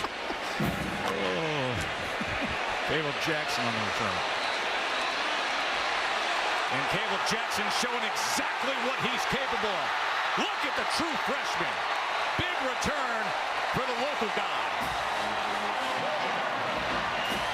Well, they had a return set up to the left, and Auburn was all down the right-hand side, and they gave him a little bit of a crease. He was able to break a tackle from Cam Riley, a big linebacker right here that weighs 250 pounds. But again, we talked about how physical this true freshman running back is. He had a nice jet sweep earlier in the game, and here making his impact on special teams and putting Jaden Daniels and his offense in beautiful field position. 60-yard kickoff return by Caleb Jackson. As if they don't have enough playmakers. Everywhere you look on this LSU team, on offense especially.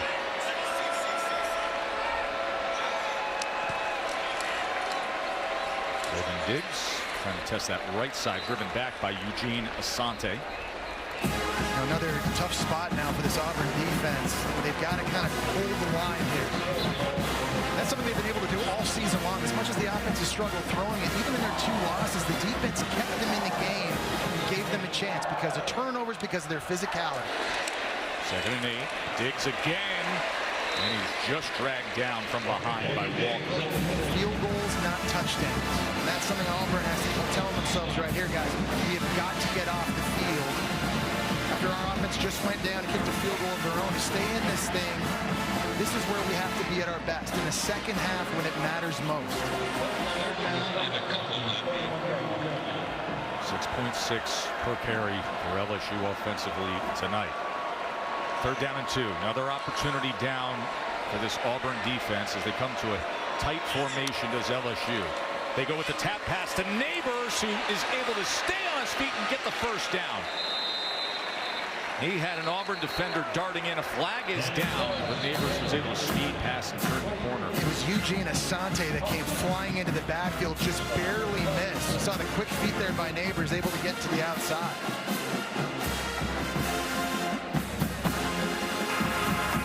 Illegal motion, offense, number 8. 5-yard penalty from the previous spot. 3rd down. It was 17-0, Joe, and this thing seemed like it felt like it was going to be a runaway, but Auburn's made some plays, and LSU's been shooting themselves in the foot a little bit. That now their 8th penalty. See everybody kind of getting lined up there on the left side in the bunch. He was on the line of scrimmage when he went into motion. You've got to be a yard off the ball. That's fundamental day one stuff, but things Malik Neighbors just shouldn't be doing. So what would have been a 1st down backs him up to a 3rd and 7. Remember, it was 3rd and 2. The guy you haven't called a lot is Brian Thomas, the big 6'4" wide receiver here at the top of the screen. Had one of the best catches of the season a couple weeks ago against Ole Miss. 3rd down and 7. Daniels. He gets it complete for a 1st down as he goes right back to Neighbors. Seems like on the critical down and distances all season long, that's where Jaden Daniels has been looking. That's a drag route, trying to work through the traffic. Neighbors doing a nice job making the catch. See a very slow DJ James kind of getting off, limping. He's a key player for this secondary and a guy that Auburn cannot afford to lose. Remember, he had the interception in the 2nd quarter that they had to have when LSU was driving. Also sealed the win against Cal. Had the game-saving interception in the end zone with under 2 minutes to play.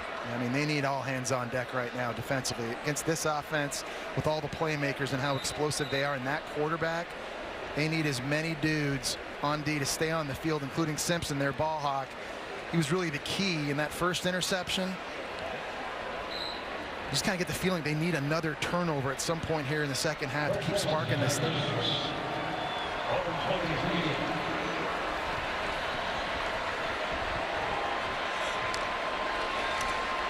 Diggs made the 1st man miss, and then he's taken down by Larry Nixon, the transfer from North Texas. Had 8 tackles against Georgia. He makes Justin Rogers miss. And again, that's another example of a run. It's not for a ton of yards, but it is impressive. And Rogers is 350 in the middle. He's going to get penetration. You're going to see right in front of Diggs. Just that little stutter step. Real nice. 2nd and 6. Daniels taken down.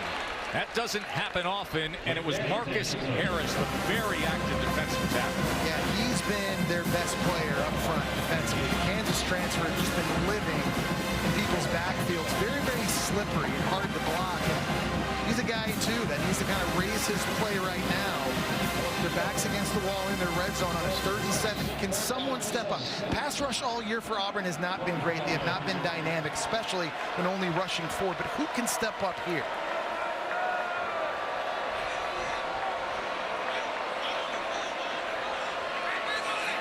We're down in 7 in shift protection with Williams and Taylor, the tight end. Daniels inside the 10, working his way into the end zone is Kyron Lacy. Touchdown, LSU.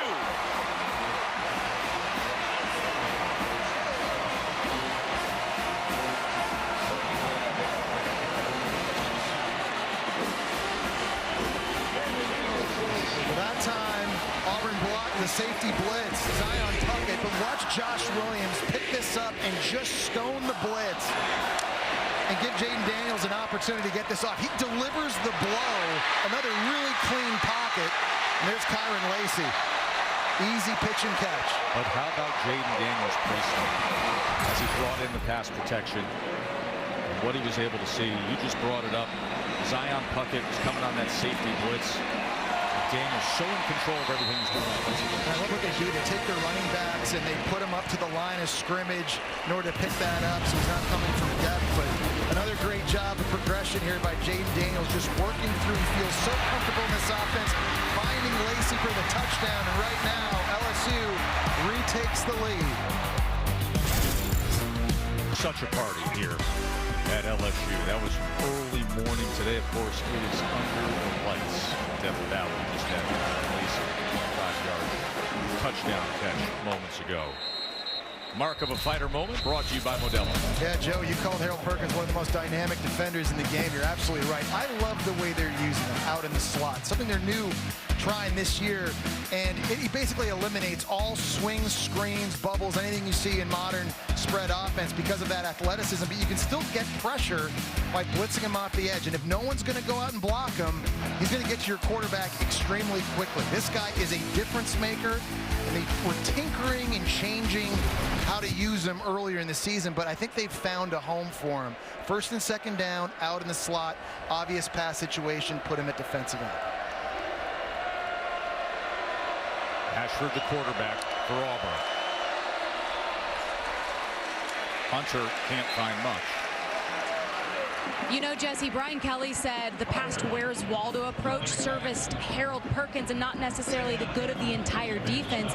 But now, having settled on a 4-down structure, he said Perkins is in a better position to succeed. The DBs are in less space, no longer tackling on an island. There's a confidence growing on that side of the ball. Kelly said it's just a shame it took us this long to get here. Where they have gotten to is putting him in the best position with this defense. We saw that in the first half. And right now, Jarquez Hunter is wrapped up by space, and then the rest of the defense joined in. Well, it's really great, Katie, is that with Harold Perkins on the field, I mean, this really is a 4-3 defense for LSU, which today in modern college football, it's a dinosaur.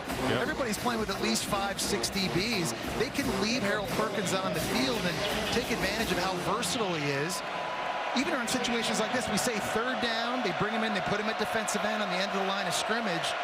Now he's working against the backup offensive right tackle, Jaden Muskrat. So here he is right here. Keep your eye on that. Peyton Thorne comes in at quarterback on 3rd and 9.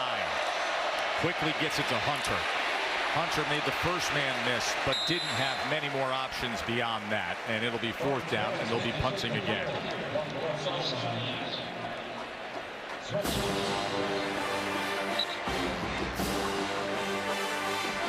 Perkins and that defense doing their job. Last week, he had a big interception against Mizzou. Brady Cook had the SEC record streak with 366 passes without an interception, and then Harold Perkins picked him off. And that was at a critical time in that game, too, right? They were down 22-10. That interception really changed the momentum. LSU scored a few plays later, and it was different after that. Chapman punts away. Clayton, the fair catch, and Matt Berry with critical information. Joe Tass, it's always critical information on a college football Saturday night, included O'Mara and Hampton tying the ball game 14 apiece between Miami and North Carolina. Hurricanes with the ball, 10 seconds left. First half threatening to score. Also, Missouri has come back to take the lead on Kentucky. Brady Cook to Theo Weiss Jr., 20-14 Tigers. Last week it was 49-39, an LSU win against Mizzou. And battling with Kentucky tonight.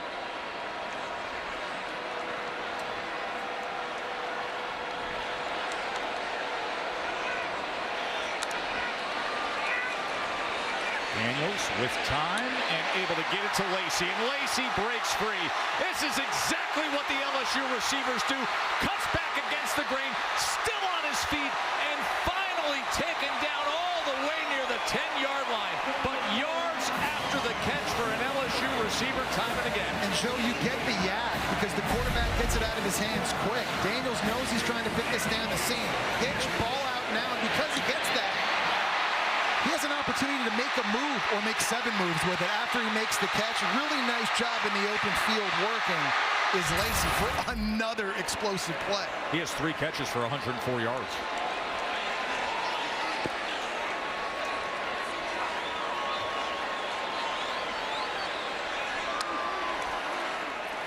Diggs on 1st and goal, stacked up, and then Asante's going to rip him down, pull him back. It's amazing, you know. It's like you come into a game. You're lucky if you have one guy on offense. Malik Neighbors, a guy that you can just look to. They're down, red zone, made a big play. I got it. Oh, we also got Brian Thomas, though, 6'4", leads the nation with 9 touchdown catches. So defenses are worried about number 11. They're worried about number 8. And now you've got the Louisiana transfer Kyron Lacey. Now he's making plays at 6'3" over the middle of the field. Just so many weapons for Brian Kelly and Jaden Daniels take advantage of. 45 yards after the catch on that 57-yarder by Lacey. That after he had a 25-yard touchdown. 2nd and goal. Daniels. He extends the play. Scrambles his way inside the 10, inside the 5. And down to the 2-yard line, and a flag comes in at the end of the play. I think it's going to be a block in the back on LSU down by the goal line. I think it was Logan Diggs helping out a scrambling quarterback, but illegally. Legal block in the back. Offense, number 3. 10-yard penalty from the spot of the foul. 3rd down. When you got a quarterback that can scramble and extend plays, everybody's got to stay alive, and that's a lot of running in the back end. This is a great job in coverage by Auburn, disguising it, dropping out, and now Jaden Daniels is out there, and he's just trying to create, being Houdini like he's been all season long. There's the illegal block. Saw it right there by Diggs on the middle linebacker, Larry Nixon. But man, you hold your breath every time Jaden Daniels has the ball in his hand. It's crazy. That's how we open up the game, showing his greatest hits, but he's on the wrong end of those hits. That's right. 2nd and goal, backed up to the 21, little check down on Williams. Williams inside the 5, going for the pylon, and getting there is Josh Williams. Touchdown LSU.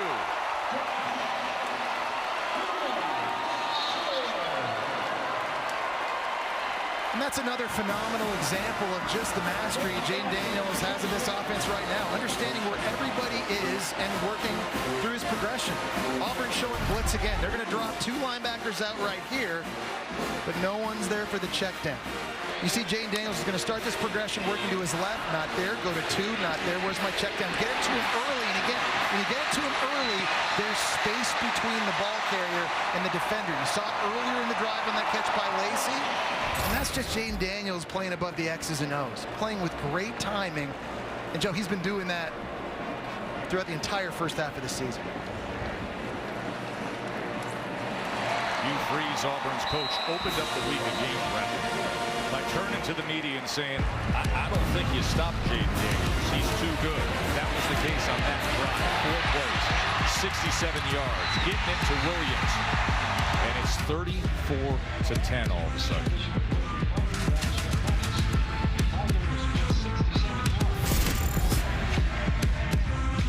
On ABC. Feels like it was just a couple minutes ago. You turned and said, hey, it's only 2010. Auburn's making enough defensive plays here and there. Brian Batty on the return. As he gets a good return out past the 30-yard line. Want to remind you, Monday Night Football is Cowboys-Chargers from SoFi. That is 8 Eastern on ABC and ESPN and ESPN2 for Monday Night Football. Flag came in late at the end of that return. You're right, though, Joe. You blinked. It was 2010, and all of a sudden it's 34-10. Yeah. And Auburn's now kind of getting dangerously close to that stage in the game where you're going to have to start throwing it almost every play, and that's not good for an offense right now, only averaging 156 passing yards a game.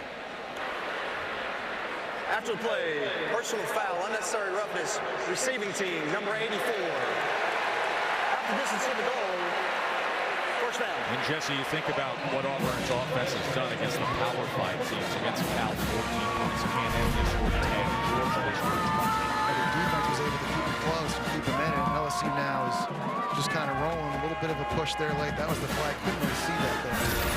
How egregious that was. But Auburn now backed up. And we talked about they're kind of in that mode where they got to throw, which means Peyton Thorne re-enters the game at QB. And you got to expect you'll see mostly number 1 here the rest of the way. the score doesn't change. Thorne, who has 6 completions for only 40 yards. Robbie Ashford came in, was able to manage early on and start this second half.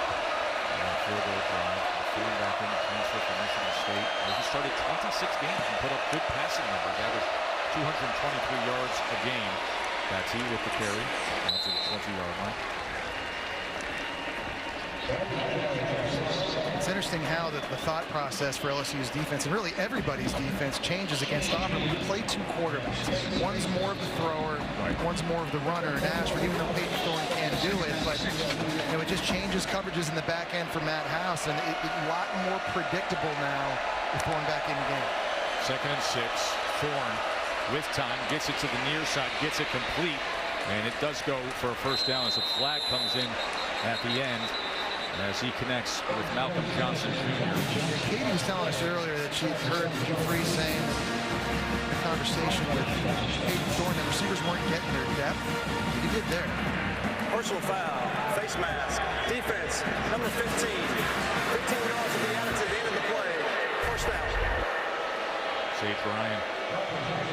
Yeah, that's an easy tug. It's an easy call to make, and that's really the first really good-looking throw and catch to the perimeter of the field. It wasn't an RPO. It was just a straight drop where receiver ran a nice route, came back to the football, and that was the timing that you just haven't seen so much from Auburn early this year.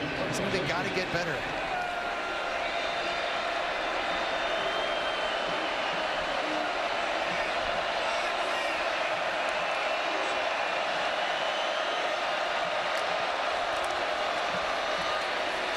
Brian Batty wrapped up at the line of scrimmage. It was Greg Penn with the tackle there. Guy from DeMatha Catholic. Remember we brought up the dismal stat of the Auburn passing game. The struggles of 6 straight games. They just snapped the streak.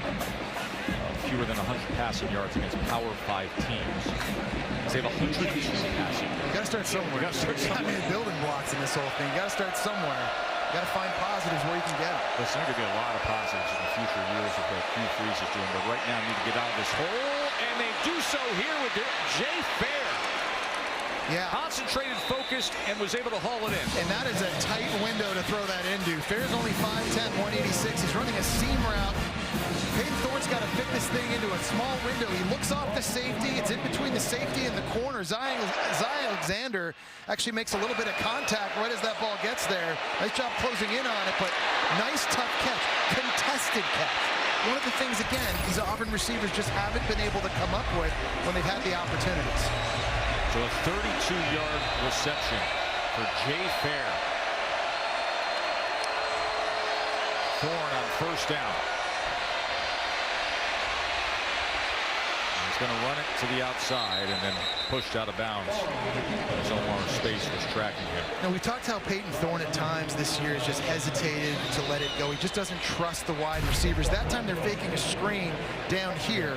They're going to have the tight end breaking on an in route. If he throws this now, right there, I think that's a completion, and who knows, he might score, but just because he doesn't have the confidence in his guys and the conviction right now, it's been one of the things that has really killed this passing attack this season.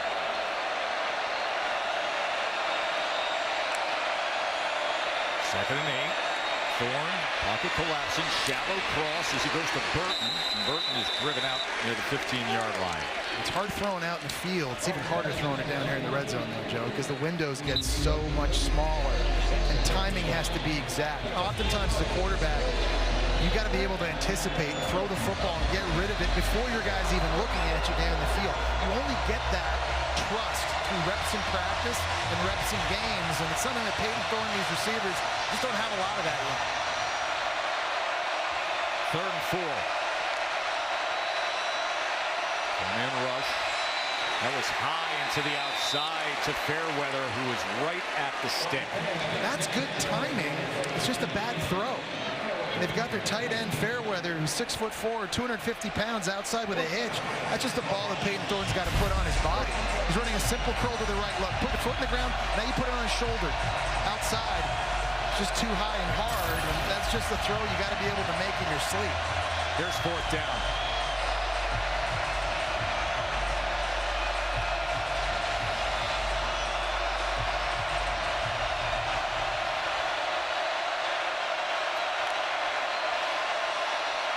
Thorne on 4th down, able to get it complete to Fairweather this time, and it's a 1st and goal for Auburn. There's the execution. There's the throw. Philip Montgomery goes right back to the exact same play, trusting his quarterback this time to get it executed. On time, throws it before Fairweather turns around. It's an accurate ball, and that converts the first. Hunter straight ahead as he reaches forward to the 3-yard line. And that'll bring us to the end of this 3rd quarter. That was a throw they had to make, too. I mean, you feel like it's do or die time for Auburn in this game on this drive. Have to come away with 7. Their defense is going to have to come up with some stops here in the 4th quarter. 4th quarter coming up. Auburn knocking on the door, trying to cut into this big LSU lead up here in beautiful Baton Rouge. Battling, they've hit a couple of, we got a 15-yard penalty on a face mask. The guys are playing hard. They're battling. They're a good offense. And, we got 1 quarter here. We got to keep playing. Thank you. Thanks. Start of the 4th quarter here at Tiger Stadium. Joe, Jesse, and Katie. As Robbie Ashford in the game on 2nd and goal. Ashford goes underneath, and spinning into the end zone is Brandon Frazier. Frazier had a big reception earlier and now opens up the 4th quarter with a 3-yard touchdown catch. It's a nice job by Frazier, kind of working through a lot of traffic. You got space, you got a Gofu coming off the right-hand side, and Frazier just kind of finds his way in. There's one here, there's one out here, and he just kind of weasels through right in the middle, and then makes a guy miss at the end line. Right there, he just kind of threads the needle.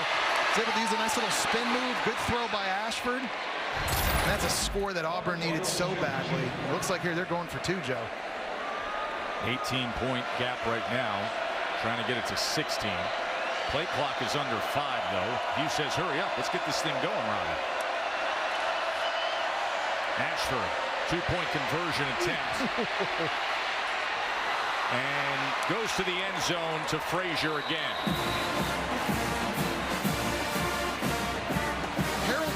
Absolutely came off of a block and destroyed the true freshman Jeremiah Cobb in the flat. That's really where Ashford wanted to go with it, but he was able to find the guy in the end zone. Watch out here.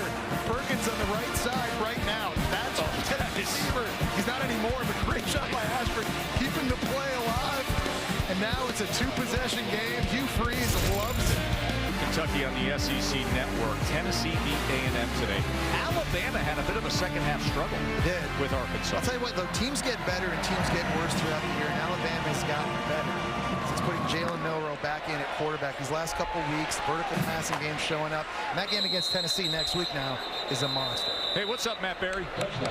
Guys, I've got some entertaining updates for you. Perhaps a little bit of a surprise. MJ Devonshire for Pitt. Pick 6 of Jack Plum. Remember, Louisville, the big win last week against Notre Dame. They go into Pittsburgh, and they're getting beat 31-21. Also, USC not quite done yet. Marshawn Lloyd takes it in from 30 yards out on the option look. This one, 24-13 Notre Dame.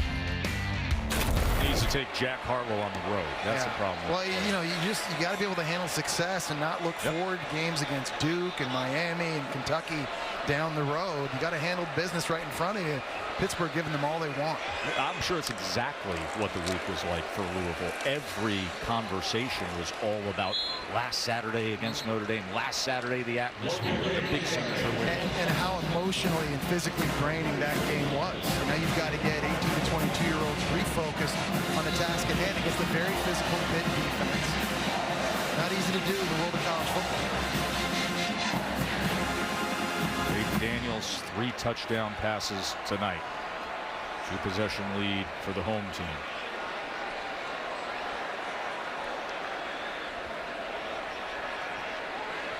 Second and 5 after Diggs took it ahead. Daniels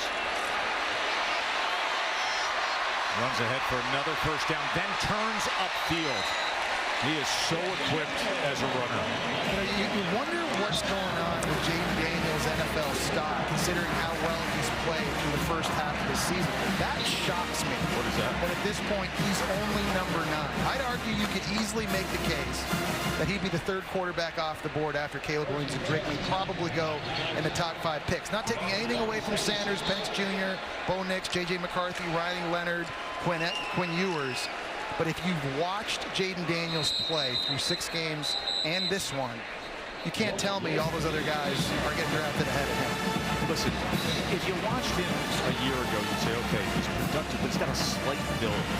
Now he's put on 15 pounds, and he's showing you he's durable with the way he's playing. But Joe, to me, it's even beyond the physical talents and his throwing ability and running ability. It's all the intangible qualities I think he has. He's a great leader, yes, poised, and he's shown that throughout his career, even when he was at Arizona State. He's got competitive fire, leadership, and he puts the team on his back. Their defense has not been good this year. They're still alive in the SEC race because of Jaden Daniels. 2nd and 6. As he drives the ball so accurate to Kyron Lacey, and all the coaches will tell you he has committed to get better from the offseason right through the season. And he's consistently good. I mean, look at these numbers. First SEC player with 3 passing touchdowns and 50 rushing yards, 3 straight games. He's 1 touchdown away, Joe, from having his 6th straight game with at least 4 touchdowns accounted for. That's a score record. Joe Burrow played here. Right. I mean, it's ridiculous what he's doing. He's doing it week in, week out, playing at such a consistently high level. I realize there's a lot of NFL scouts and a lot of guys that don't get to watch all the games right now. But if you watch LSU, every game they've played, there's no way that guy's, at least in my opinion, not the QB off the board. Neighbors able to shake free and get inside the 30-yard line on the tap pass. It's a fancy tap pass. Yeah, they're going to need him down the stretch, too. I mean, they're alive, obviously. A couple weeks from now is the big one against Alabama. We're getting 3 straight home games at the end of the year, which is huge. Big ones against Texas A&M and Florida. Week in, week out, man. Jaden Daniels has played well, and you know they need him healthy. They need him to continually play at his A level. Quarterback run. There you go. Oh, Mike Denbrock is saying that's what we're looking at. Flag comes down. Mike Denbrock is saying, Jay, you can slide. You can slide. The drills work. Take care of yourself. They need this guy to make this run. Holding. Offense. Number 53. 10-yard penalty. 2nd down.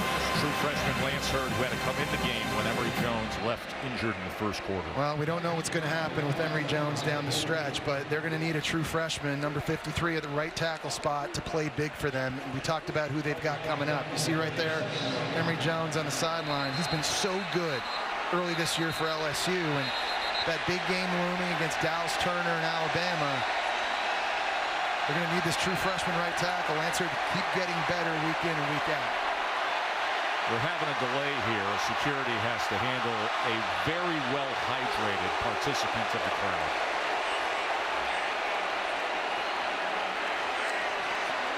We talk about Jaden Daniels, too. You got to remember, he's making his 50th start in college football today, all right? He's played a lot of football, and he knows how to work progressions. He understands passing schemes.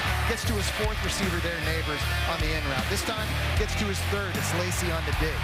This one again, dropping back. First guy not there, second guy not there. There's Lacey again on the dig for a score. And then we just saw recently the check down. Not open, 3rd progression, getting it out early. This guy's played a lot of football and feels very comfortable with everything Mike Denbrock is dialing up. And he just never seems fooled by what the defense throws at him. And even when he does, he knows he has the God-given ability to get out of dodge and get out of trouble because of his running ability. He's always got an ace up his sleeve. It's been really fun to watch him play.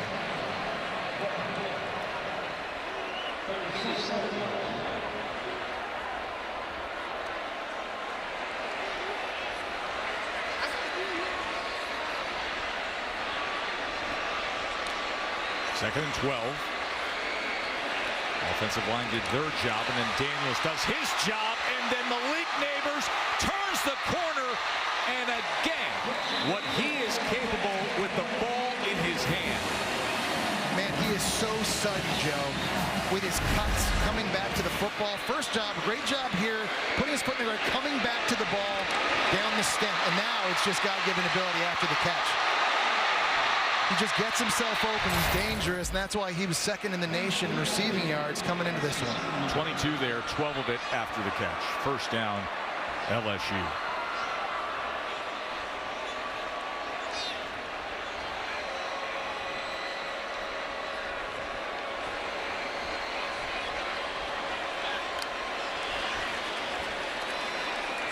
Diggs can't get anywhere. Now, the funny thing, too, with Jaden Daniels, you've seen it through the progressions in this game. I think the eternal dilemma he's always going to have in his football career is, do you stay in the pocket, do you let routes down the field develop and give them a chance, or do you just take off running whenever you have the opportunity? For Mike Denbrock, they're constantly working on that with him, but at the same time, you don't want to take away what makes him great and special, and that's his legs, but so you're towing a very fine line. But I think that's probably the biggest place Jaden Daniels has made strides this year, staying in the pocket, giving plays an opportunity, down the field throwing it. You've seen it in this game.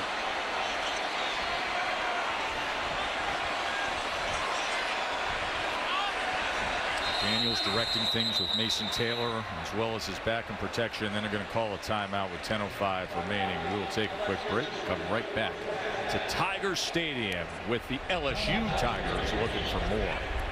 In Memphis to prepare for a second surgery. This next surgery should put him in a position to start cancer treatments. Brian Kelly says it's likely a long road ahead, but the support from the LSU community and the college football community across the country has been nothing short of amazing. To help the Brooks family with Greg's medical care, search for the Greg Brooks Victory Fund or visit lsusports.net. Jess? I encourage everybody to do that. Jesse, I'm going to join in with that outpouring of support. I am too. Just Greg Brooks. Thoughts and prayers go out to Greg Brooks and his family. It's second down.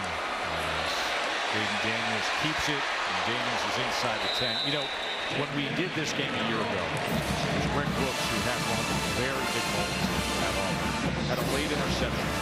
It sealed the win, but it was about the fight that he showed on that interception. He ripped out of the hands of one more with 2 minutes to play with pure desire to fight.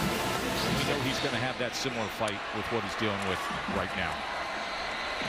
Diggs takes it ahead for a first down. Here's what happened a year ago. Greg Brooks Jr., team captain, starting safety. Look at this play he makes. He says, that's mine. And that helped seal the win. And now Greg Brooks in our thoughts and in our prayers in the midst of this cancer battle at St. Jude's in Memphis. And we want to thank all those in the medical team who's helping Greg and supporting him in his fight. First and goal for Greg Brooks' team.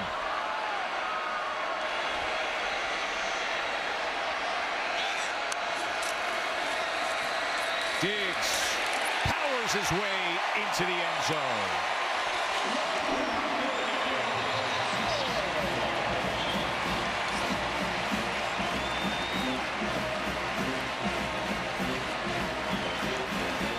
Well, he gives you more than what you blocked for. How would you like to be Larry Nixon, the middle linebacker here? Not only are you going to get a center, but then you're going to get a 225-pound running back right in your chest at the point of attack. That's 325 pounds, an extra 225 pounds. Just not a lot you can do in that situation.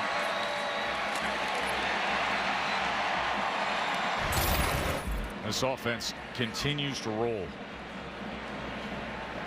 Diggs is closing in on nearly 100 yards. He's at 97, touchdown run there. Lace has got over 100 receiving. Daniels got over 300 passing. And LSU's up 41-18 here at home. Program. Download the app. And in part by Burger King. LSU has 515 total yards of offense. There's still 8:51 to play here. Up 41-18 at home. Hunter on the return. As he gets it out past the 25. Cuts back, tries to reverse field. Has to fight his way back. Speaking of fighting, this is a really good top-ranked boxing coming up in college football. As we've got middleweight title unification. That is Keyshawn Davis, by the way. He's going to open the show. He's got one of the most dynamic personalities in the sport, the U.S. Olympian. But that guy right there, Janovic Alamanala, a power power puncher, destructive power, offensive-minded, is putting his middleweight title on the line against Vincenzo Gualtieri, who has the IBF title. So you got two belt holders coming up in a middleweight title unification on Top Rank Boxing. Where's Janibek from? He's from Kazakhstan, the same as Triple G. First off, the fact that you were able to pronounce that last name as well as you did is exciting. And two, I love hearing your energy when you talk boxing. It's like SEC college football. Like you just go to another level. Those are my two, man. I mean, you just hit on it right there. Let's have a good Soka Saka. Yeah, don't get me started. Peyton Thorne on first down as he goes downfield, incomplete. And then, 2 weeks from today are the big boys, right? Tyson Fury and Francis Ngannou. They're fighting in Saudi Arabia. Fighting in Riyadh. Imagine those two guys in the ring together. No, it's going to be amazing. This is a nice play here on the outside by Sage Ryan, doing a great job breaking that play up. He's provided some stability now. These last 2 games, as much as the secondary has struggled in the back end, you got to kind of like what you've seen from number 15. Roughing the passer, defense, 15-yard penalty, automatic first down. Roughing the passer at the end of that play is Thorne. I think Brian Kelly is going to be happy with most of what happened. Parashander right here late. Not egregious necessarily, but a bit late. I think the penalties is going to be the thing that I think Brian Kelly is going to have to get cleaned up. Remember, their last 3 games have been an adventure, right? They've gone right down to the wire. Arkansas will miss. Missouri, 12 penalties for 100 yards for LSU today. Cut down by Perkins is Hunter. Ball is out. And is able to land on it right there was Muskrat. It was Greg Penn that was ripping that one out late. But, in games down the stretch, especially in a couple of weeks at Alabama, they're going to have to play as clean as they've played all year long. Offense, defense, special teams. You have to limit the mental mistakes and the penalties if they're going to be able to go back-to-back against the Crimson Tide early in Brian Kelly's tenure here as head coach.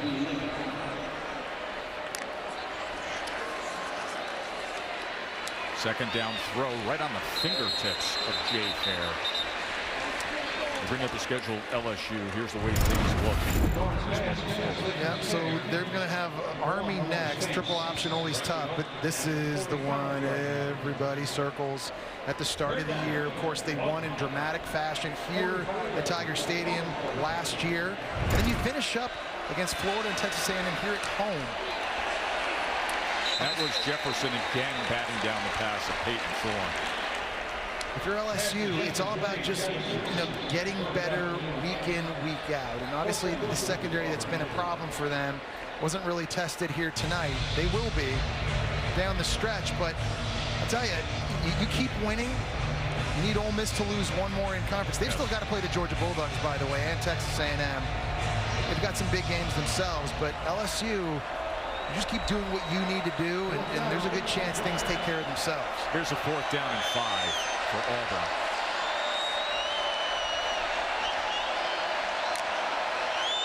Thorne against a 4-man rush that closes on him as he looks to extend the play. He's going to try to get to the stick. He could not keep his balance as he was looking to tiptoe and shuffle ahead. So it'll be a turnover on downs. Well, it was Harold Perkins in the speed coming off the left side there, working against the left tackle Dylan Wade. He wasn't able to get to the quarterback, but as soon as he was flushed out left, there are very few quarterbacks in the country that are going to beat Harold Perkins in a foot race. As soon as he went left, nice job by Smith, Mason Smith, forcing him that way, and Perkins just gets to him before he can get to the stick. Harold Perkins just keeps getting better and better and more comfortable in this scheme defensively. We've always known he's a dynamic pass rusher, but playing out in space and getting more comfortable dropping in zone coverage, he's really elevating his game week in, week out. Now that they found this niche for him, today really is about as good as this defense has looked all year. We've seen it twice now in person, Joe, against Mississippi State earlier in the season. Probably their 2 best games defensively in conference. Nice job by Matt House, the coordinator.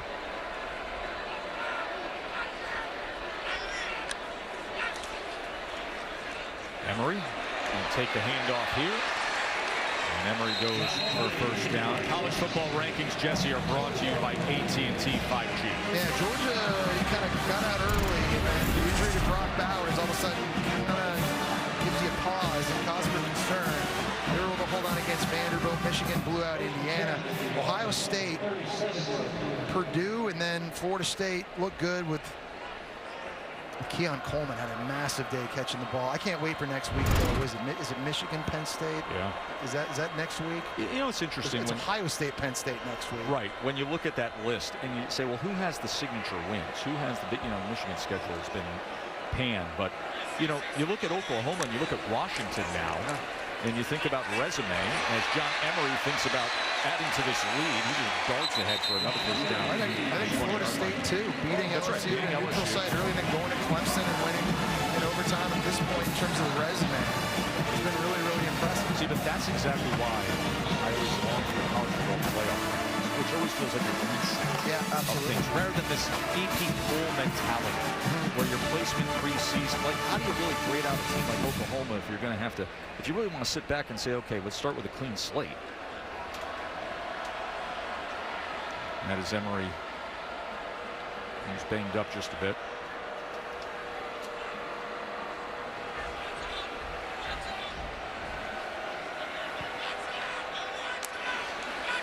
Josh Williams is now the running back. As he makes his way to the 15-yard line.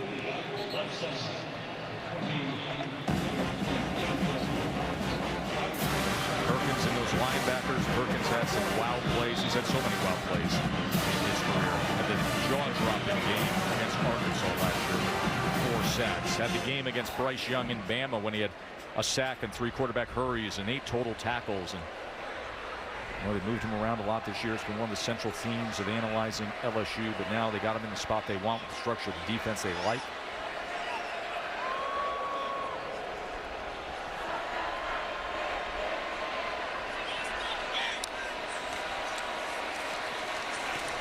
Daniels, smart to cut back as he gets to the 10-yard line.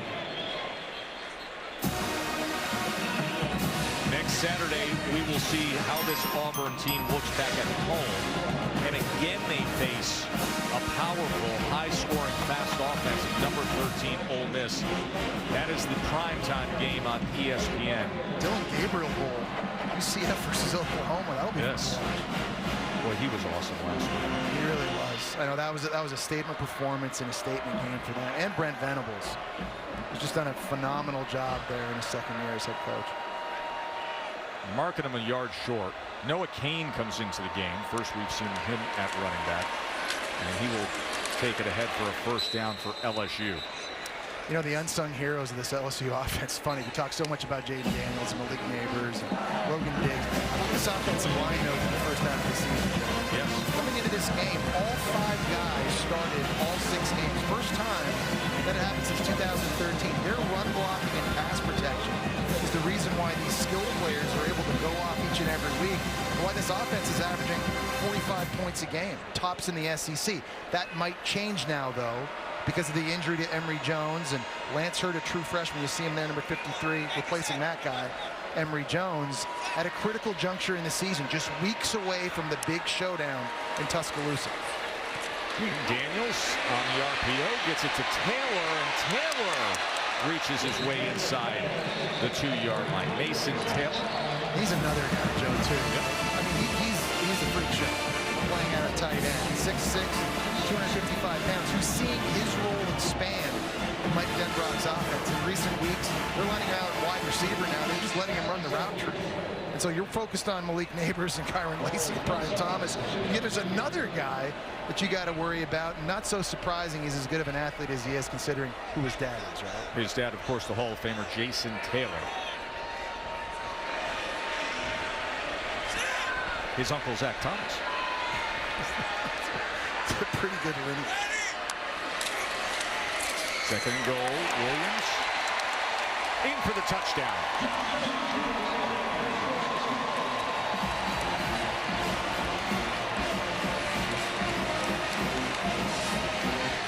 Freeze knew that they couldn't get into this kind of a pace of the game.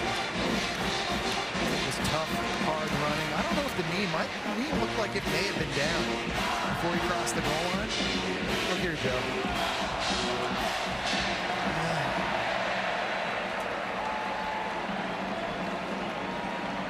See that breaks the plane right there. He's break the plane at the same time. Does indeed. So the 1-yard touchdown run by Josh Williams. Is this thing 20-10? Like it was. 3 minutes ago. This was 20-10. But that guy's pretty good. And this offense is loaded with talent. 30-point margin. From Tigerland. They've had a lot to play about tonight. With LSU scores 48 points. That touchdown run moments ago. They run for 238 yards. Williams just brought it in. Good night in the SEC throughout the league. And then we got top-ranked boxing coming up in just moments. Dynamic Olympian Keyshawn Davis will be in the ring right away. Battie on the return from the end zone. And now a quick word from Verbo. We're here live in the family room of this Verbo vacation home. It's a house divided for this rematch between bitter rivals. Man, it's a good thing Verbo gives you the whole house, so there's plenty of space to go around. Back to you.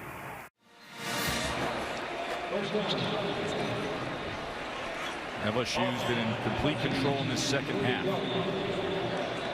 With Army here next week, then the annual bye week before Alabama in T-Town.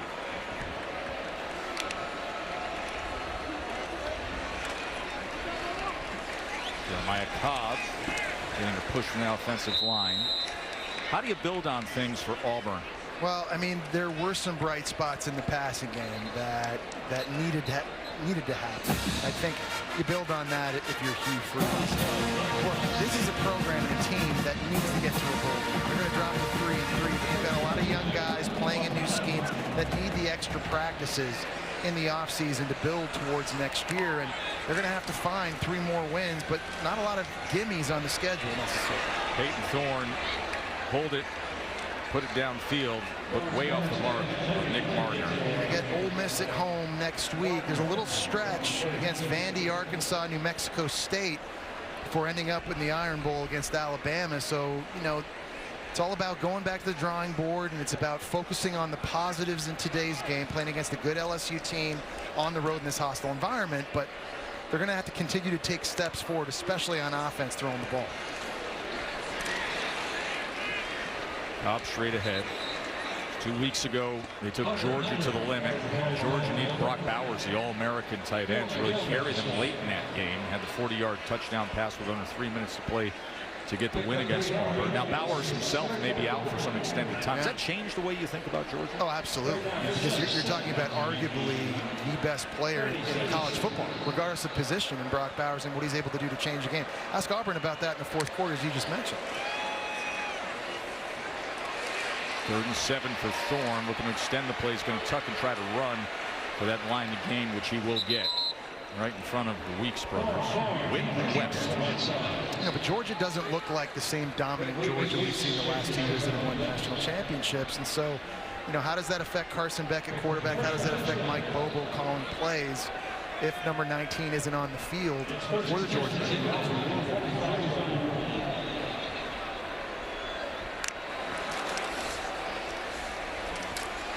Cobb out to midfield. He's the true freshman. They like the way he catches the ball in the backfield. And we saw some of that earlier today.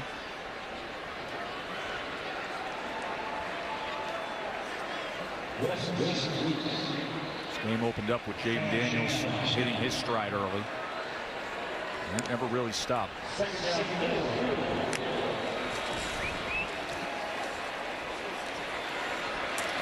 Cobb continues to get some extended work here in the closing minutes, but it was a 17-0 lead for LSU. Auburn settled down, was able to run the ball a bit. Hunter had the touchdown, came up with a few defensive plays. They were managing things very early in the 3rd quarter, had it in 2010. And then Daniels, big plays. Kyron Lacey, big drive. Josh Williams with a run.